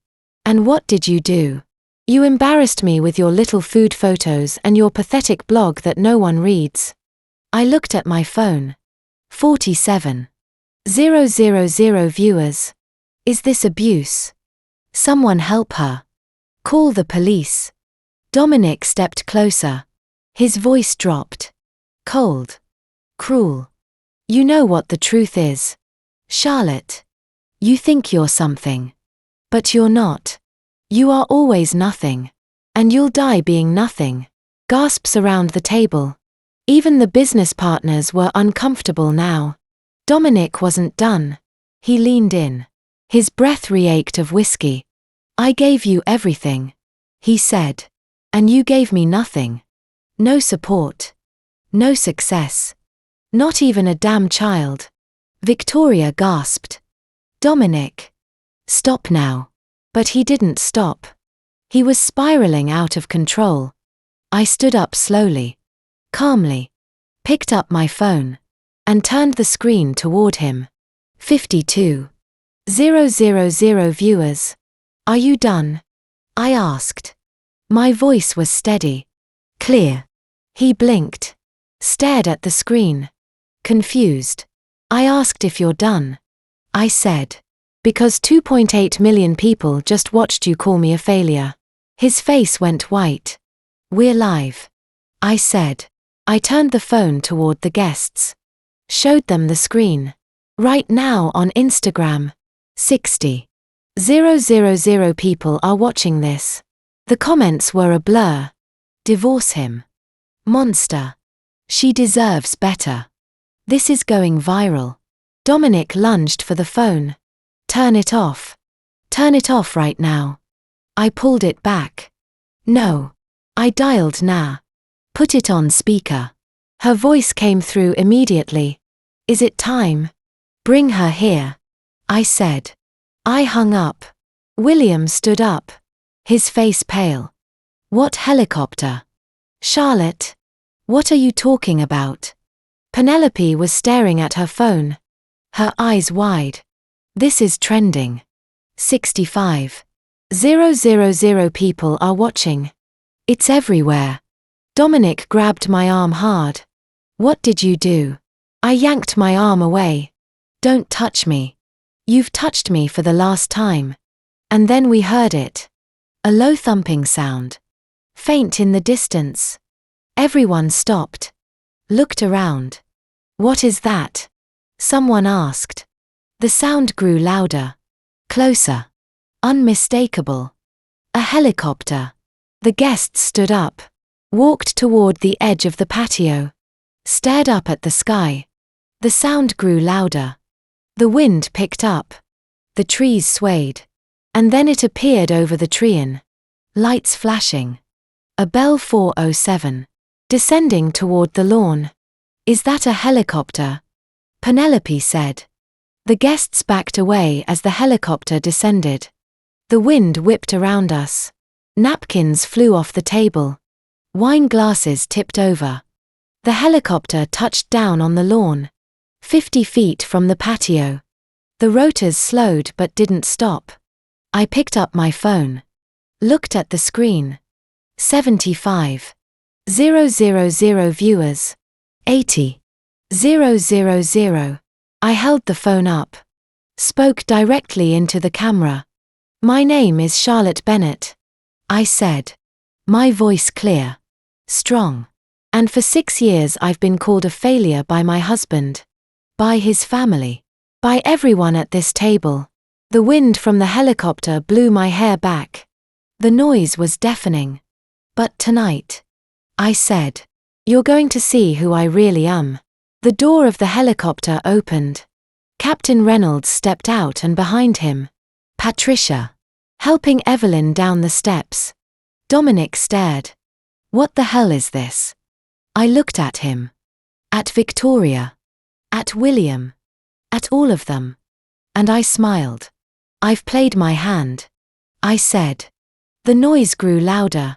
The guests moved to the lawn. And I knew that in 60 seconds. Everything would change. Sometimes justice doesn't knock on the door. It lands on your lawn in a $1.8 million helicopter. 7:40 p.m. The approach. The sound was deafening. Thwap twap twap. The guests scattered across the lawn. String lights swayed violently in the rotor wash. Women grabbed their dresses. Men shielded their eyes.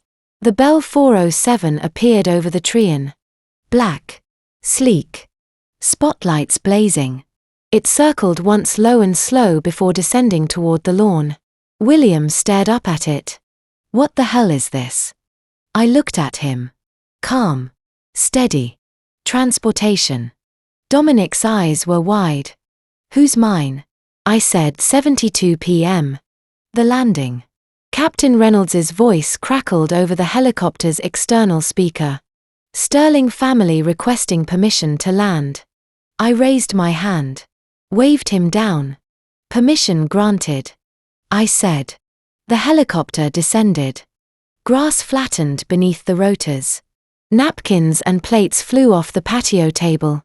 The guests backed away, filming on their phones. The skids touched down. The engine idled. The rotors slowed but didn't stop. 7:45 p.m. The reveal. The door opened. Captain Reynolds stepped out first. Tall. Uniform. Professional. Ms. Bennett. He said. Your grandmother is safe. He turned and helped someone down the steps. Patricia. The caregiver. And behind her. Evelyn. 78 years old.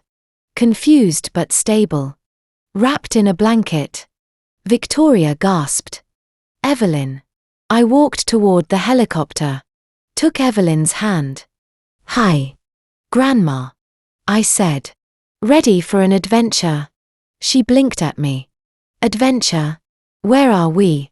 Sweetheart, with me. I said. Forever. I turned to face the Sterling family. William. Victoria. Dominic. Adrian. Penelope.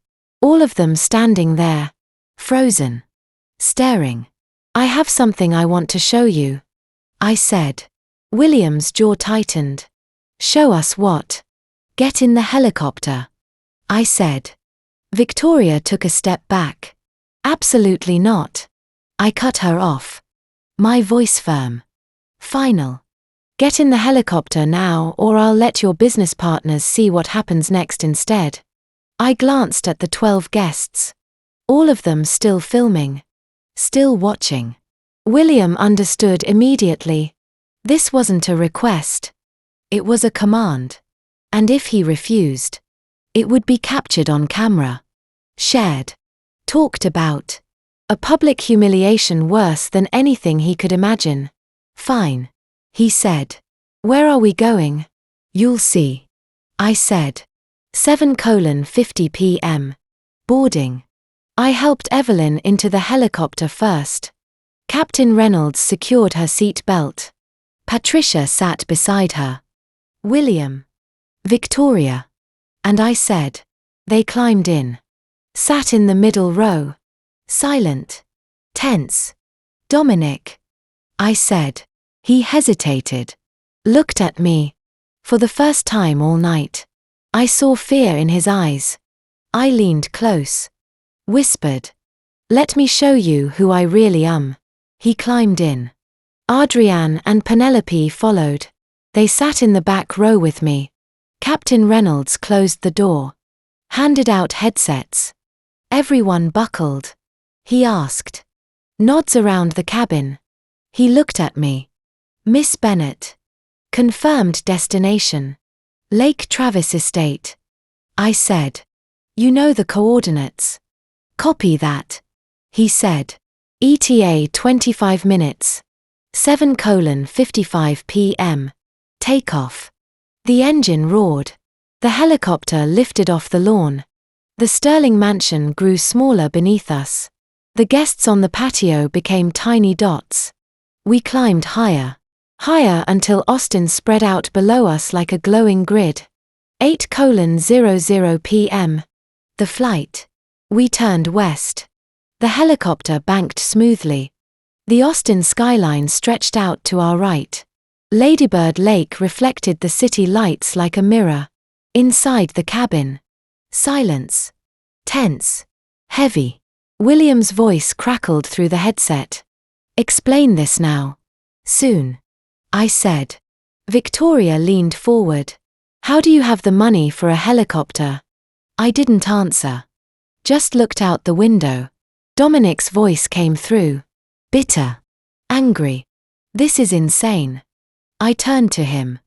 "No. Dominic. This is the first sane thing I've done in 6 years." Evelyn was staring out the window. Her face pressed against the glass. So high she whispered like a bird. I reached over and squeezed her hand. 8:10 p.m. The approach. We flew over Lake Travis. The water was dark. Calm. Reflecting the moon. And then the estate came into view. 6,000 square feet. Florida ceiling windows glowing with warm light. A dock stretching out into the water. And at the top of the hill, the helipad professional stone-paved ground lights marking the perimeter. Victoria stared. "Whose house is that?" I smiled. "You'll see." Captain Reynolds's voice came through the headset. Beginning final approach. The helicopter banked. We circled the estate once. I wanted them to see it. All of it. The sprawling lawn. The massive windows. The dock. The lake. "Prepare for landing," Captain Reynolds said. 8:15 p.m. The landing. The helicopter descended toward the helipad. The stone pad was perfectly lit. Ground lights forming a clean circle. The skids touched down. Smooth. Professional. Perfect. The engine powered down. The rotors slowed. Stopped. Captain Reynolds turned to face us. "We've arrived. Welcome to Bennett Estate." William stared at him. Then at me. "Bennett. That's Charlotte's maiden name." I unbuckled my seat belt. Opened the door. Stepped out onto the helipad. "Good observation," I said. I turned and helped Evelyn out. Patricia followed. Then William. Victoria. Dominic. Adrian. Penelope. They all stood there on the helipad. Staring at the house. At the lake. At the property that stretched out in every direction. "What is this?" William asked. I looked at him, at all of them. "This," I said, "is mine." I stepped off the helipad. Walked toward the house. Behind me. The family who'd called me a failure. Ahead of me. The proof that they were wrong. They say home is where the heart belongs. This house was where I would finally show them my heart had never stopped beating. 8:15 p.m. Entering.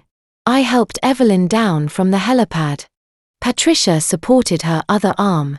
We walked along the stone pathway. Lights embedded in the ground guided us toward the house. I unlocked the front door. Pushed it open. Victoria stared. "You have a key." I looked at her. "I have a lot more than a key." 8:17 p.m. The main hall. High ceilings. A crystal chandelier. Warm hardwood floors. On the wall. A single framed photograph. Walter in his chef's coat. Standing in the kitchen on Maple Street. Smiling. William stopped. Stared at the photo. "That's Walter. Your grandfather. This house honors him," I said. "And my grandmother." 8:20 p.m. Evelyn's room. I led them down the hallway. Opened a door on the first floor. A spacious bedroom. Floor-to-ceiling windows overlooking the lake. A large bed with soft linens. A reading chair. A bookshelf filled with her favorite books. Jazz albums on the shelf. A record player in the corner. The bathroom had a walk-in shower. Grab bars. Non-slip flooring. Everything designed for safety. "This is your room, Grandma," I said. You're going to live here with me with the care you deserve. Victoria's voice was sharp. Her room? What do you mean? She's moving in. I said. With me. Patricia guided Evelyn to the window. Evelyn pressed her hand against the glass. It's beautiful, she whispered. So peaceful. I squeezed her hand. You're home. 8:23 p.m. The kitchen. I led the Sterling family down the hall. Through the living room. Into the kitchen. Professional grade Viking range. Sub-zero refrigerator. Marble countertops. Copper pots hanging from the ceiling. Adrienne stared. This kitchen is insane. In the center of the island. A custom glass display case. Inside. A set of French chef knives. Vintage. Beautifully preserved. And beneath them. A brass plaque. Walter Bennett. Master Chef. 1942 to 2016. My voice broke. These are his knives from Chicago, from the restaurant where he made his name. I touched the glass. He gave them to me. Gave me everything he had. I opened a drawer. Pulled out the notebook. The one from 1987. Yellowed pages. Faded ink. He also gave me this. I said. I held it up. His signature reduction sauce. The recipe that made his restaurant famous. I looked at Dominic. The recipe that was stolen 6 years ago. 8:26 p.m. The accusation. William stepped forward. Stolen. What are you? I cut him off. Looked at Dominic. Do you want to tell them or should I? Dominic said nothing. 2017. I said 2 months after we got married. I cooked dinner for your family. I used this sauce. I held up the notebook. You asked me for the recipe. I gave it to you because I trusted you. You gave it to your father. Sterling House put it on the menu. No credit. No permission. Nothing.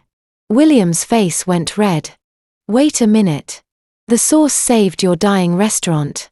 I said. The reviews raved about it. Business exploded. You built your entire rebrand around it. I stepped closer. Something you stole. Dominic's voice was defensive. Our chef modified it. Liar. I said. I pulled out a file. Set it on the counter. Lab reports. Chemical analysis. Side-by-side comparison. 99.7% molecular match. I said. Between Sterlingus's sauce and Walter's recipe. I had it tested. I slid the papers across the counter. William picked them up. His face went pale. You stole from my grandfather. I said. And you profited from it for 6 years. 8:30 p.m. The living room. I walked into the living room. Gestured to the sofas. Sit down. There's more. They sat. William. Victoria. Dominic. Adrienne. Penelope. All of them silent. Staring. I stood in front of them. Picked up my tablet from the coffee table for 6 years. I said.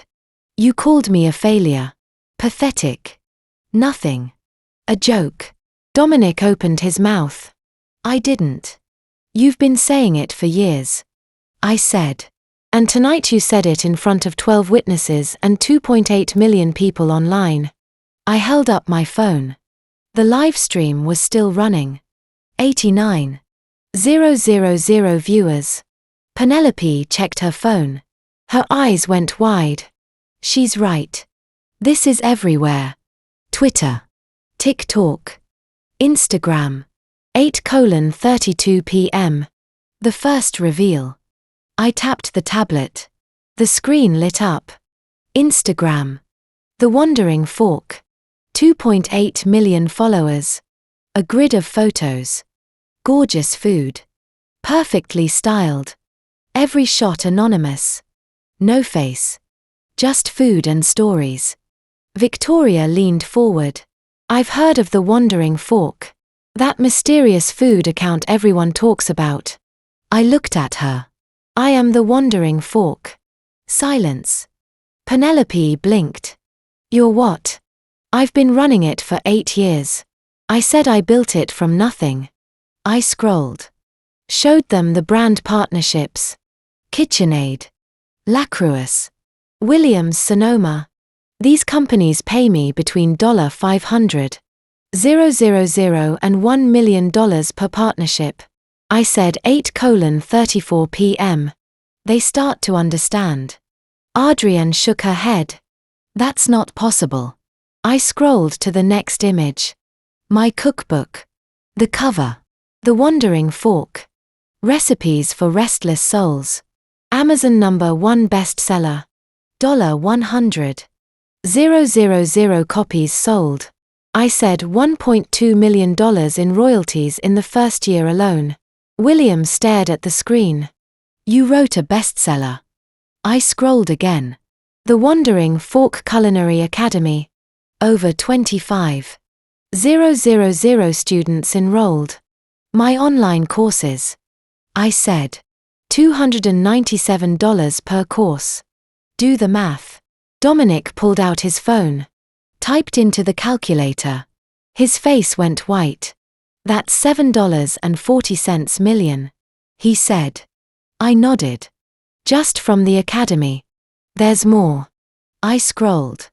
Showed them the spice line. Whole Foods. Target. Kroger. Nationwide distribution. First year revenue. I said.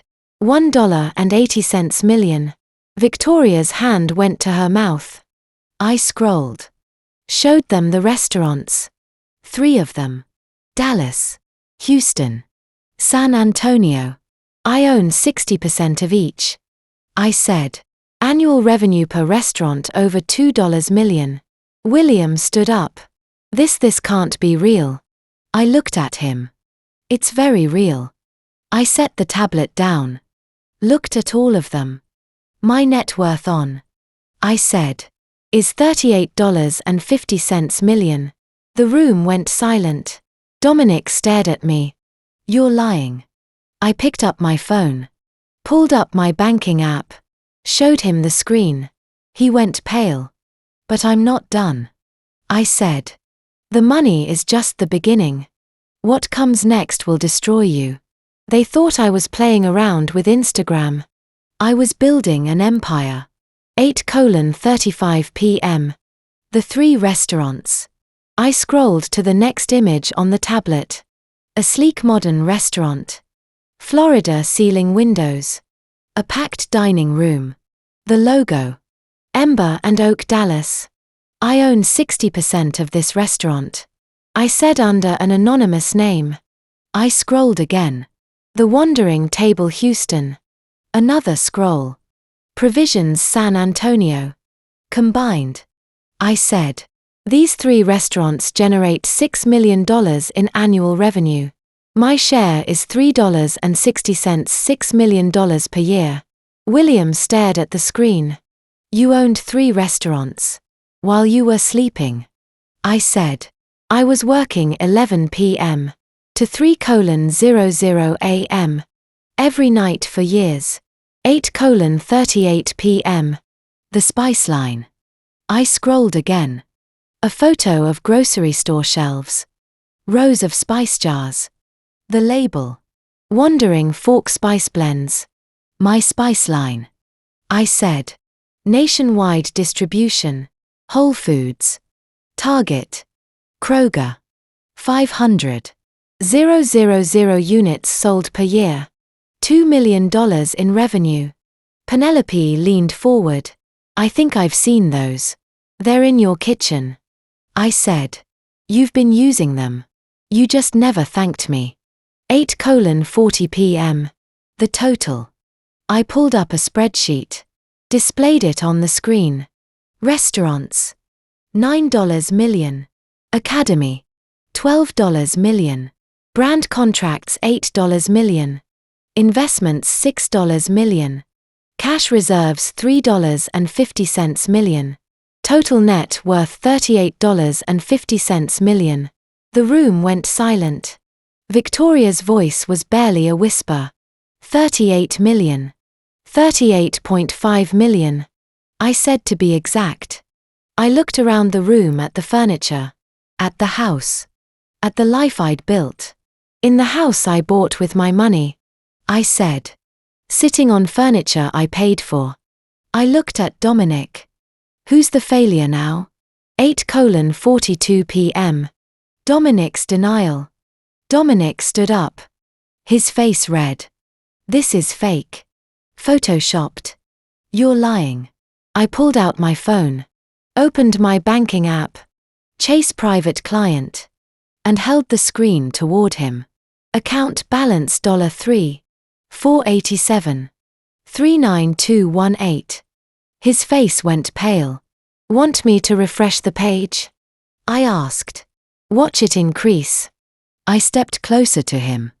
Every time you called me pathetic, I earned another $100. 000. Every time you mocked my blog, I signed another brand deal. Every time you told me I was nothing, I proved you wrong. I looked him in the eye. You fueled me. Dominic. Your cruelty was my motivation. 8:44 p.m. Adrian's question. Adrian leaned forward. Her lawyer instincts kicking in. Wait. How did you hide all of this? We file joint tax returns. There are audits. Paper trails. I've been filing separately since 2018. I said. Married filing separately. Dominic agreed because I told him it would help his business deductions. Adrian frowned.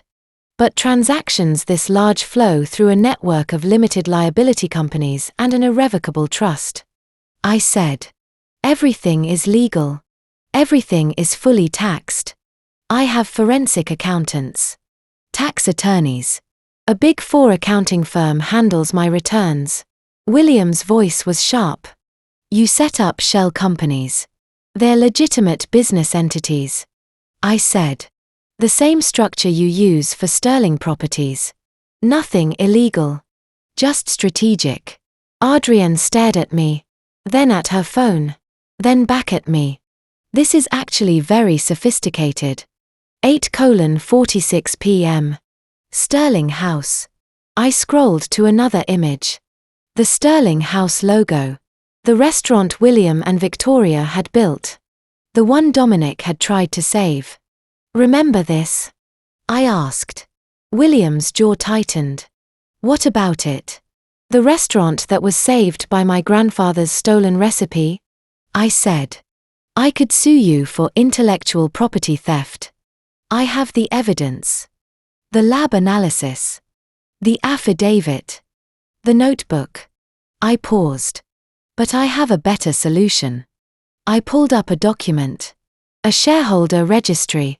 William Sterling 51%. Various LLCs 47%. Other investors 2%. You own 51%. I said. Do you know who owns the other 47? William stared at the screen. Who? I tapped the screen. The LLC names expanded. Culinary Ventures LLC. Evergreen Holdings LLC. Bennett Enterprises LLC. The registered agent names appeared beside each one. Charlotte Bennett Sterling. Charlotte Bennett Sterling. Charlotte Bennett Sterling. It's me. I said. William grabbed the papers from the table. His hands were shaking. You bought shares.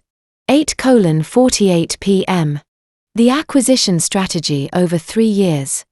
I said. During the pandemic. Your investors wanted out. They were bleeding money. Desperate to cut their losses. I approached them through different LLCs. Paid a premium. 20% above market value. They sold willingly. Small purchases. I continued. Each LLC bought 4 to 6% under the 10% threshold. Adrian checked her phone. Texas law transfers under 10% don't require disclosure to the majority owner. I used 8 different LLCs. I said. Registered in different states. Different agents. You never noticed until I consolidated them this past June.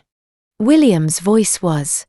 But we received a notice about Culinary Ventures Holdings. That was me. I said. By then. It was too late. 8:50 p.m. The ultimatum. Your restaurant, I said, is built on my grandfather's recipe. Stolen intellectual property. I held up the notebook. I have the original.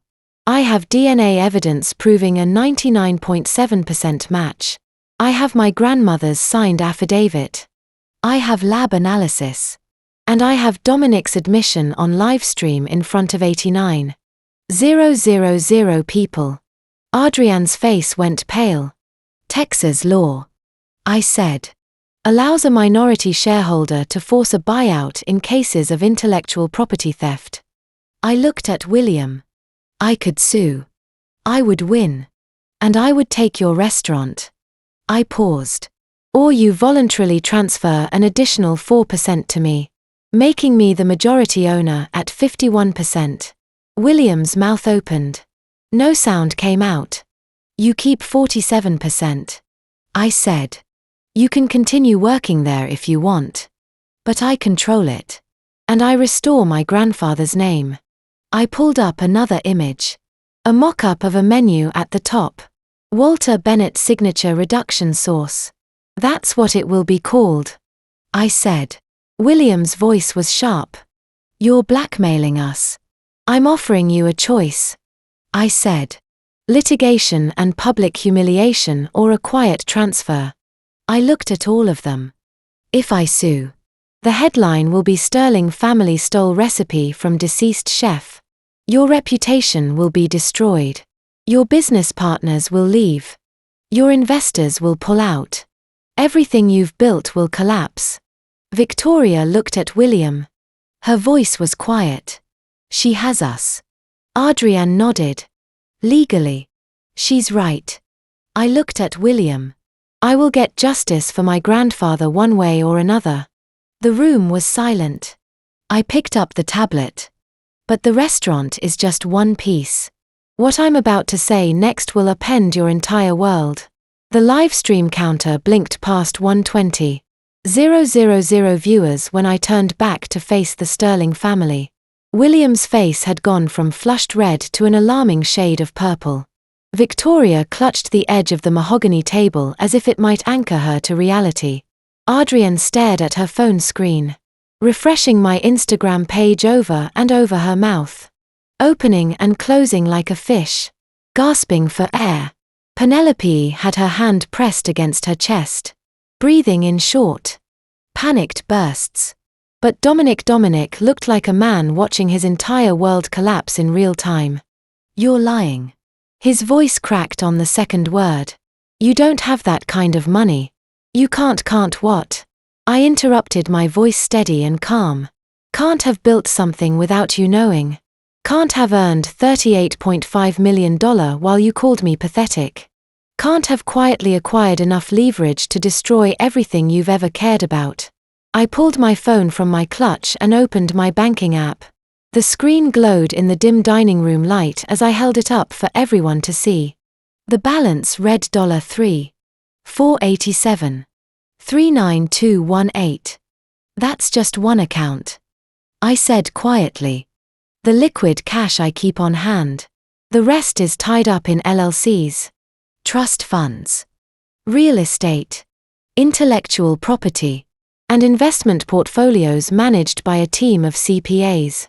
And attorneys you've never heard of because I made sure of it. William finally found his voice. This is impossible. You filed joint taxes. Married filing separately. I corrected him. Since 2018.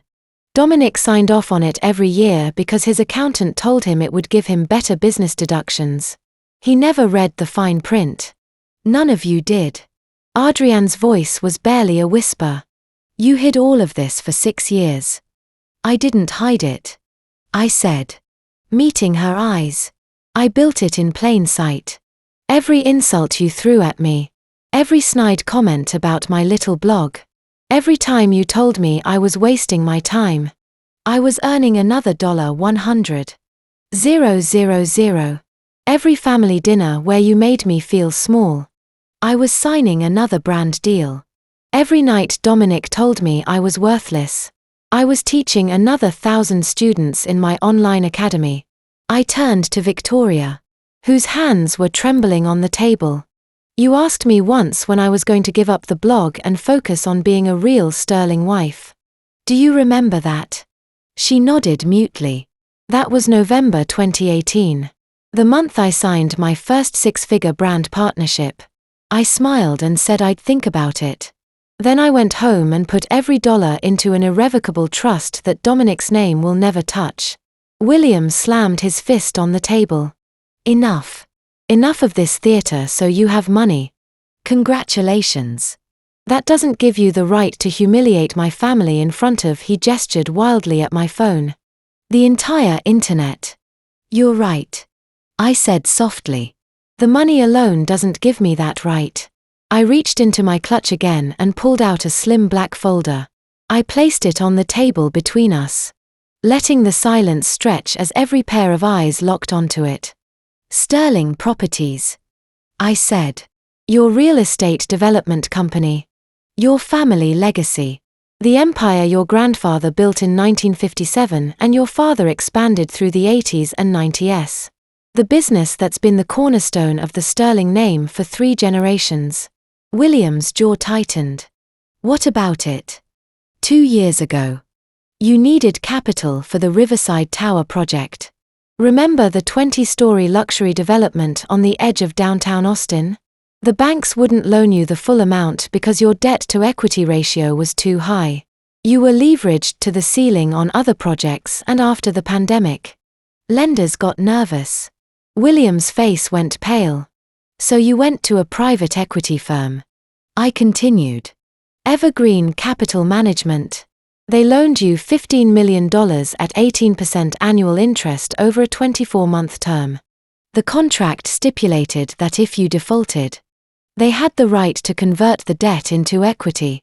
Up to 51% ownership of Sterling Properties. That loan was paid off months ago, William said. But his voice lacked conviction. No. I said gently. It wasn't. The due date is October 15th. 5 days from now. You were supposed to refinance 6 months ago when interest rates dropped. But every bank you approached turned you down. Do you know why? Silence. Because I made sure they would. Dominic shot to his feet. You're lying. You don't have that kind of influence. I don't. I agreed. But the venture capital firm that backed my restaurant expansion does. And the private equity group that invested in my academy has relationships with every major commercial lender in Texas. And when those firms put in a quiet word that Sterling Properties was a high-risk investment with unstable family leadership, the banks listened. William's hands were shaking. Now. You sabotaged us. I didn't sabotage you. I corrected. I let you sabotage yourselves. You took the loan. You missed the refinance window. You ignored the warning letters. I just made sure no one would bail you out at the last minute. I opened the folder and slid a single sheet of paper across the table toward William. This is the debt schedule. As of today, October 10th. You owe Evergreen Capital $18,700,000. You currently have $2.3 million in available cash. That leaves a shortfall of $16.40 million. You have 5 days to come up with it. And if we can't? William's voice was barely audible. Then per section 12.4 of your loan agreement. Evergreen Capital converts the debt into equity. They take 51% ownership of Sterling Properties. You become a minority stakeholder in your own family business. Your vote doesn't matter anymore. Your decisions don't matter. The Sterling name remains on the building. But the power, I paused, letting the weight of the words settle. The power belongs to someone else. Dominic's face had gone ashen. Who? Who owns Evergreen Capital? I smiled. 3 venture capital firms and a network of angel investors. But the largest single shareholder, the one with effective control, is a holding company called Bennett Legacy Ventures LLC, registered in Delaware in 2020, owned entirely by a trust established in my name. The room went utterly silent. If you default, I said quietly, I become the majority owner of Sterling Properties. Every building you've ever developed, every contract you've ever signed, every asset your family has built for 70 years. It all becomes mine. You'll work for me. You'll answer to me. And every decision you make will require my approval. Victoria let out a choked sob. Adrienne buried her face in her hands. Penelope stared at me like I'd grown a second head. But Dominic looked at me with pure unfiltered hatred. You planned this, he whispered. For 6 years. You married me just to destroy us. No, I said. And for the first time that night, my voice softened. I married you because I loved you. I gave you my grandfather's recipe because I trusted you. I would have built an empire with you if you'd let me. I stood smoothing the front of my dress. But you didn't. You stole from me. You mocked me. You made me feel worthless. So, yes, I spent 6 years building something you could never touch. And now I'm taking everything. I picked up my phone. The viewer count had climbed to 137,000. In 5 days.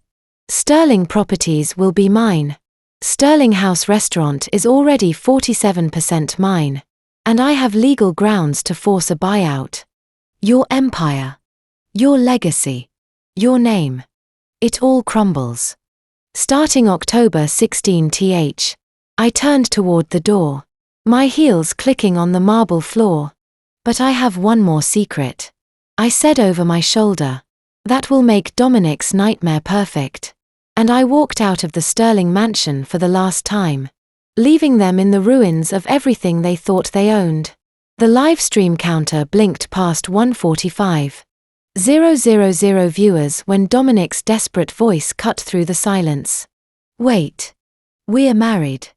Community property. Texas is a community property state. Is it? I said softly. Reaching into my clutch, I pulled out a navy blue document and placed it on the table. Gold letters gleamed under the chandelier light. Prenuptial agreement. Sterling Bennett. 2017. Victoria's face drained of color. Remember this? I asked. Your mother insisted I sign it 2 weeks before our wedding. Dominic. She said the Sterling family had assets to protect. Victoria pressed trembling fingers to her lips. I wrote that to protect us. You did. I agreed. Just not the way you intended. I opened the prenup to page 3 and read aloud. My voice steady. Article 4. Section 2. All assets acquired prior to the date of marriage. February 15th, 2017. Shall remain separate property. I looked at Victoria. You assumed I had nothing before the wedding. You were protecting Sterling wealth from a poor food blogger who might claim half of everything in a divorce. You never worried about this clause because you thought I was broke. Victoria whispered. That's exactly what I thought. Smart. I said. Except you made one mistake. I pulled out my phone and displayed a scanned bank statement dated March 2016. I launched the Wandering Fork 11 months before our wedding. My first brand deal paid $500.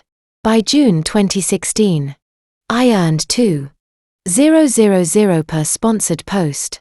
By January 2017, 1 month before the wedding, I was making $5,000 per month. I slid printouts across the table. Under Texas family law, this is separate property with premarital origin. Even though the blog grew during our marriage, the source was premarital. Everything I built stays legally mine. Adrian's face went pale. Mom. You set the Kyoto off date as the wedding day. If she started earning money even one day before, everything afterward is hers. Exactly. I said. March 2016. First brand deal. June 1st partnership. January 2017. Multiple contracts. All before February 15th. Our wedding date. William turned to Victoria, his voice shaking. You protected her money. Victoria's tears spilled over. I didn't know she had money. She was just a blogger with a few followers. I thought I was protecting us from her. You never imagined I'd succeed. I finished. The prenup you forced me to sign protected my $38.5 million from Dominic. Dominic slammed his fist down. This can't be legal. It is. Adrian said, her lawyer instincts overriding her shock. Separate property with clear premarital origin is untouchable in Texas. Mom wrote a perfect prenup. She just protected the wrong person.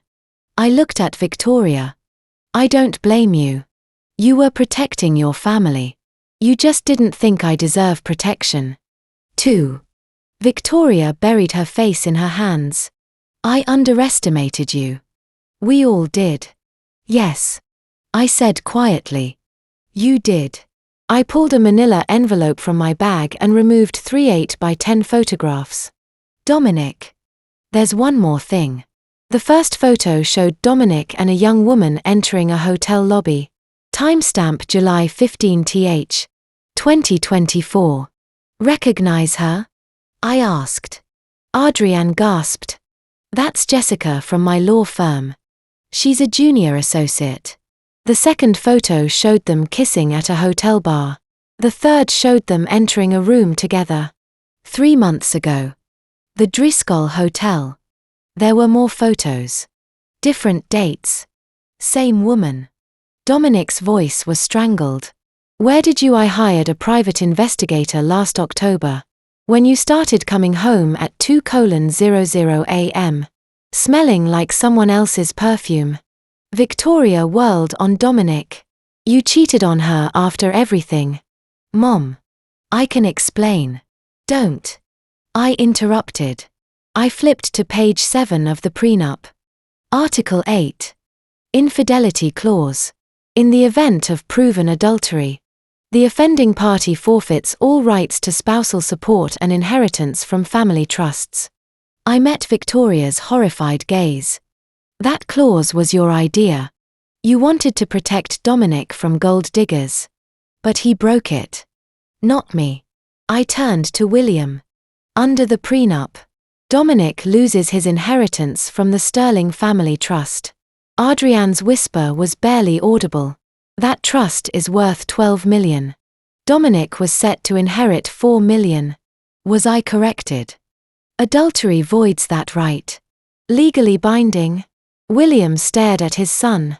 You destroyed your own inheritance. Dominic's face crumpled. Dad. No. William's voice was ice. You've ruined everything. I placed the final document on the table. Petition for divorce. State of Texas.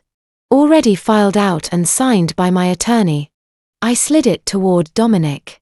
I'm filing Monday. Grounds adultery. Emotional abuse. Irreconcilable differences.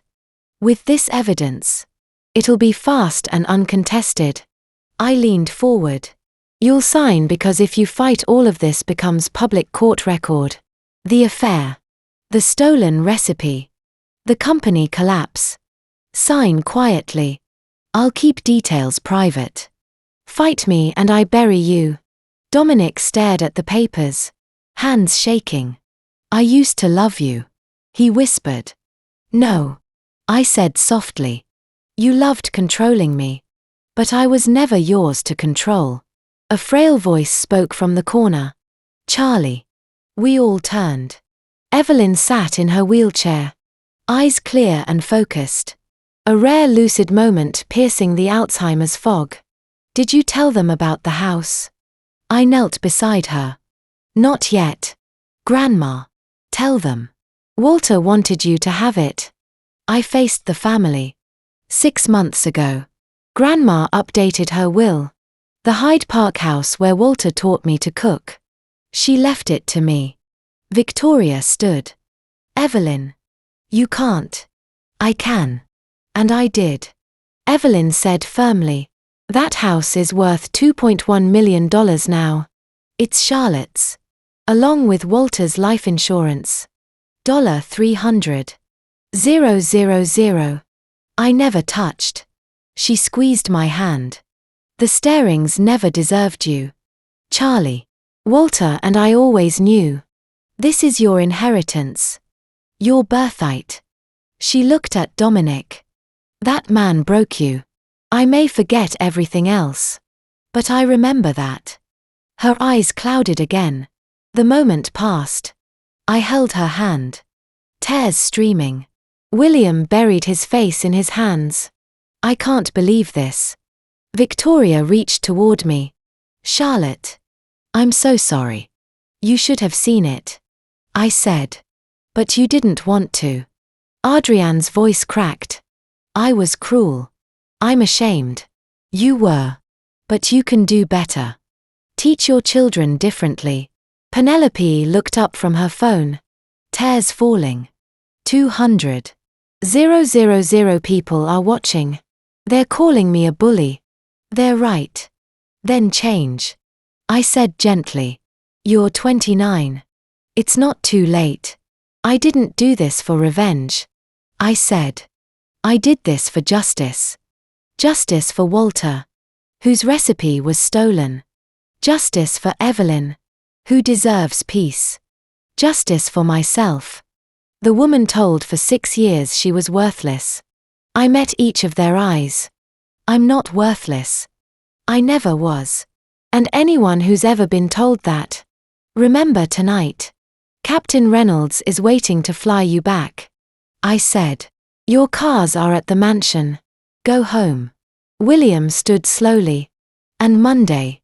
My attorneys will contact you about Sterling Properties for the restaurant you have until 5:00 p.m. Monday. Voluntarily transfer the remaining 4% or I file suit. The family rose and walked to the door defeated. Dominic was last. Charlotte. I goodbye. Dominic. He left. I closed the door alone. The house fell silent. For the first time in 6 years. I could finally breathe. I stood at the closed door, exhaling a breath I'd been holding for 6 years. Behind me. The house was quiet. Warm light spilled across polished hardwood floors. The lake outside shimmered under moonlight. It's over. I whispered. Nara emerged from the kitchen, wiping her hands on a towel. She'd stayed behind to coordinate logistics while I faced the Sterling family. Charlie. You did it. We hugged and for the first time all night. I let myself cry deep. Shuddering sobs that came from a place I'd kept locked away for far too long. Let it out. Na murmured. You deserve this. I can't believe it's real. I managed between breaths. Na pulled out her phone and showed me the screen. Headlines were already forming. Mystery food influencer revealed an epic takedown. Texas woman exposes husband's abuse lived to 2.8 million viewers. The Wandering Fork. 38 million empire hidden in plain sight. I laughed through my tears. That's a lot. You earned every word. Na said. At 9:45. I walked down the hall to Evelyn's room. Patricia, her full-time caregiver, had already helped her into comfortable pajamas. My grandmother sat by the window, gazing out at the lake. Hi, Grandma, I said softly, kneeling beside her chair. Welcome home. She looked at me, her eyes distant. Home? Yes. This is your home now with me forever. She turned back to the window, watching moonlight dance across the water. A small smile touched her lips. Beautiful. You deserve beautiful things, I said, taking her hand. You and Grandpa gave me so much. This is how I say thank you. She rested her head on my shoulder. We sat in silence, watching the lake together. For a moment. The Alzheimer's didn't matter. We were simply here together. Safe. At 10:30, I sat on the balcony off my bedroom, wrapped in a blanket with a mug of chamomile tea. I opened Instagram on my phone. The live stream had ended, but it was saved in my highlights. Final concurrent viewership. 347,000 people. New followers overnight. 1.2 million. The comments flooded in. You're my hero. I'm leaving my toxic marriage because of you. The strength it took to do this. Unbelievable. I posted my first full-face photo. A simple selfie. No makeup. Genuine smile. The caption read, "Hello everyone. I'm Charlotte. This is me. Thank you for witnessing my truth tonight. To everyone out there in situations like mine, you are not worthless. You are everything. Don't let anyone convince you otherwise." I hit post. Within seconds, thousands of likes poured in. At 11 p.m., I lay in bed. My bed in my house built with my own hands and sweat and silent determination. No Dominic. No Sterling mansion. No more pretending. Tomorrow would begin the rest of my life. I slept peacefully for the first time in years. The following weeks unfolded like chapters in a book I was finally allowed to write myself. On Monday, October 14th, my attorney contacted the Sterling family. William signed over the remaining 4% of Sterling House. I now owned 51%. The menu was updated that week. Walter Bennett's signature reduction sauce. Established 1987. A framed photo of Walter was hung on the restaurant wall. His kind eyes watching over every table. On Tuesday, October 15th, the Sterling Properties loan came due. William couldn't pay. On Wednesday, the equity transfer went through. I became majority owner of Sterling Properties, a 70-year-old real estate empire built by 3 generations of Sterlings. Now controlled by the woman they'd called worthless. I appointed a new CEO. Someone with ethics and experience. I offered William a consulting position. He accepted, humbled but grateful. Dominic was removed from all company roles. His inheritance voided by the prenup's infidelity clause disappeared. On Friday, October 18th, Dominic signed the divorce papers uncontested.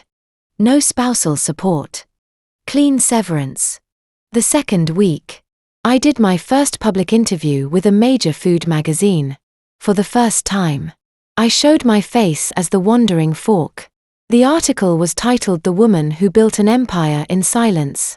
I talked about abuse, resilience, and Walter's legacy. The segment aired on Good Morning America. I sat across from the host, calm and composed, and said the words I'd needed to hear at 19.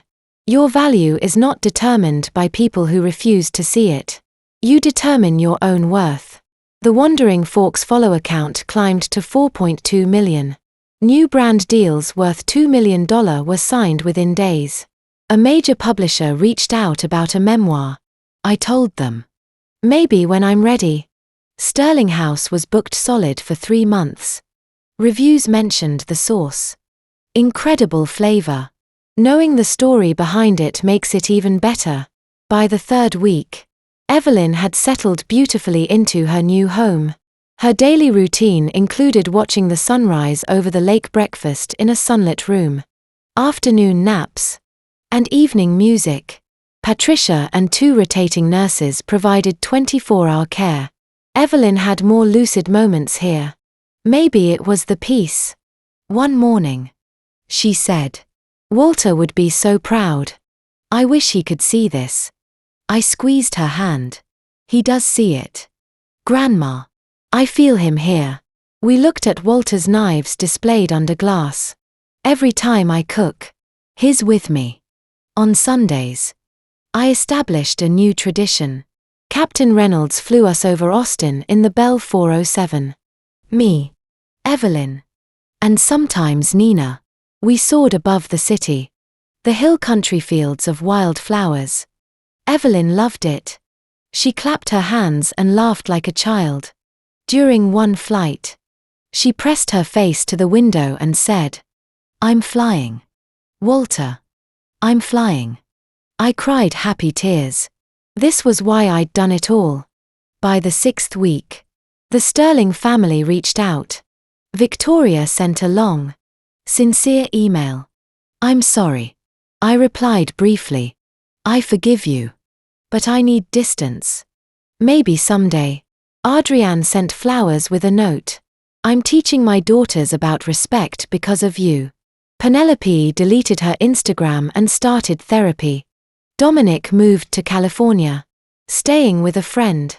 I felt no joy in his downfall, only relief that he was gone. On Thanksgiving, I cooked dinner at the estate. Guests included Evelyn, Nina, Patricia, Captain Reynolds, and my small team. The table overlooked the lake set with care. I prepared Walter's recipes. His famous roast reduction sauce. Apple tart. Before we ate, I raised my glass to Grandfather Walter, who taught me that cooking is love made tangible. To Grandma Evelyn, who chose love even when memory faded. To Na, who never let me quit. To everyone here, thank you for seeing me when others didn't. I paused, looking around the table. This isn't just Thanksgiving. This is a celebration of becoming. I made it, and I'll never make myself small again. We toasted. We laughed. We ate. Evelyn had a lucid moment and laughed at someone's joke. I looked around the table and thought, this is family. That night, I stood on the balcony again. The lake reflected stars like scattered diamonds. I thought 6 years ago, I married a man I thought would complete me. But I didn't need completion. I needed to remember who I was. Grandpa taught me that we all have something valuable to offer. The Starings tried to make me believe I had nothing. But I had everything. I just built it in silence.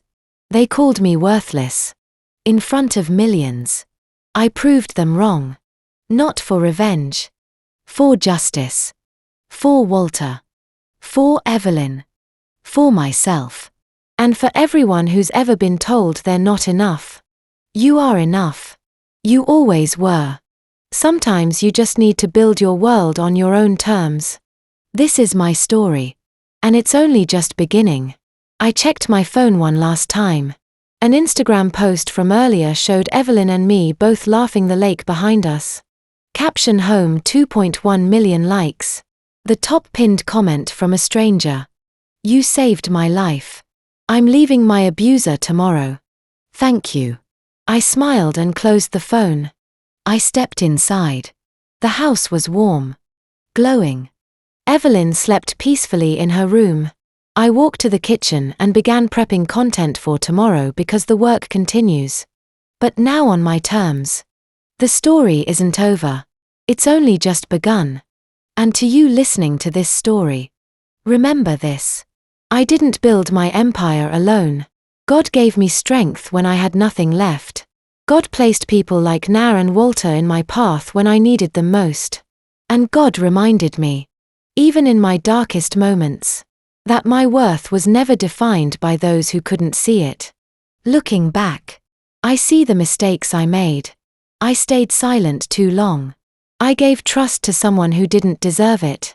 I let family betrayal nearly destroy me because I was afraid to fight back. The pain of family betrayal runs deep. It comes from the people who are supposed to protect you. Don't be like me. Don't wait 6 years to reclaim your voice. Don't let the cycle of family betrayal make you forget who you are. When I finally acted, some called it family revenge. But this wasn't about family revenge. It was about justice. Real family revenge would have left me empty. Instead, I chose to rebuild to reclaim what was mine and to prove that truth always wins. Here's what I learned. Protect your peace. Document everything. Build in silence. And when the time comes, stand tall and speak your truth. Don't let anyone, family or otherwise, convince you that you're worthless. My perspective. Forgiveness doesn't mean forgetting. Justice isn't cruelty. And sometimes walking away is the strongest thing you can do. If this story moved you, please leave a comment below sharing your thoughts. Hit that share button if you know someone who needs to hear this. And don't forget to subscribe to this channel for more stories of resilience, transformation, and hope. Thank you for following this journey to the end. Please note the stories shared on this channel contain fictionalized elements designed for educational and inspirational purposes. If this content doesn't resonate with you, feel free to explore other videos that better align with your interests. God bless you. Stay strong. You are enough.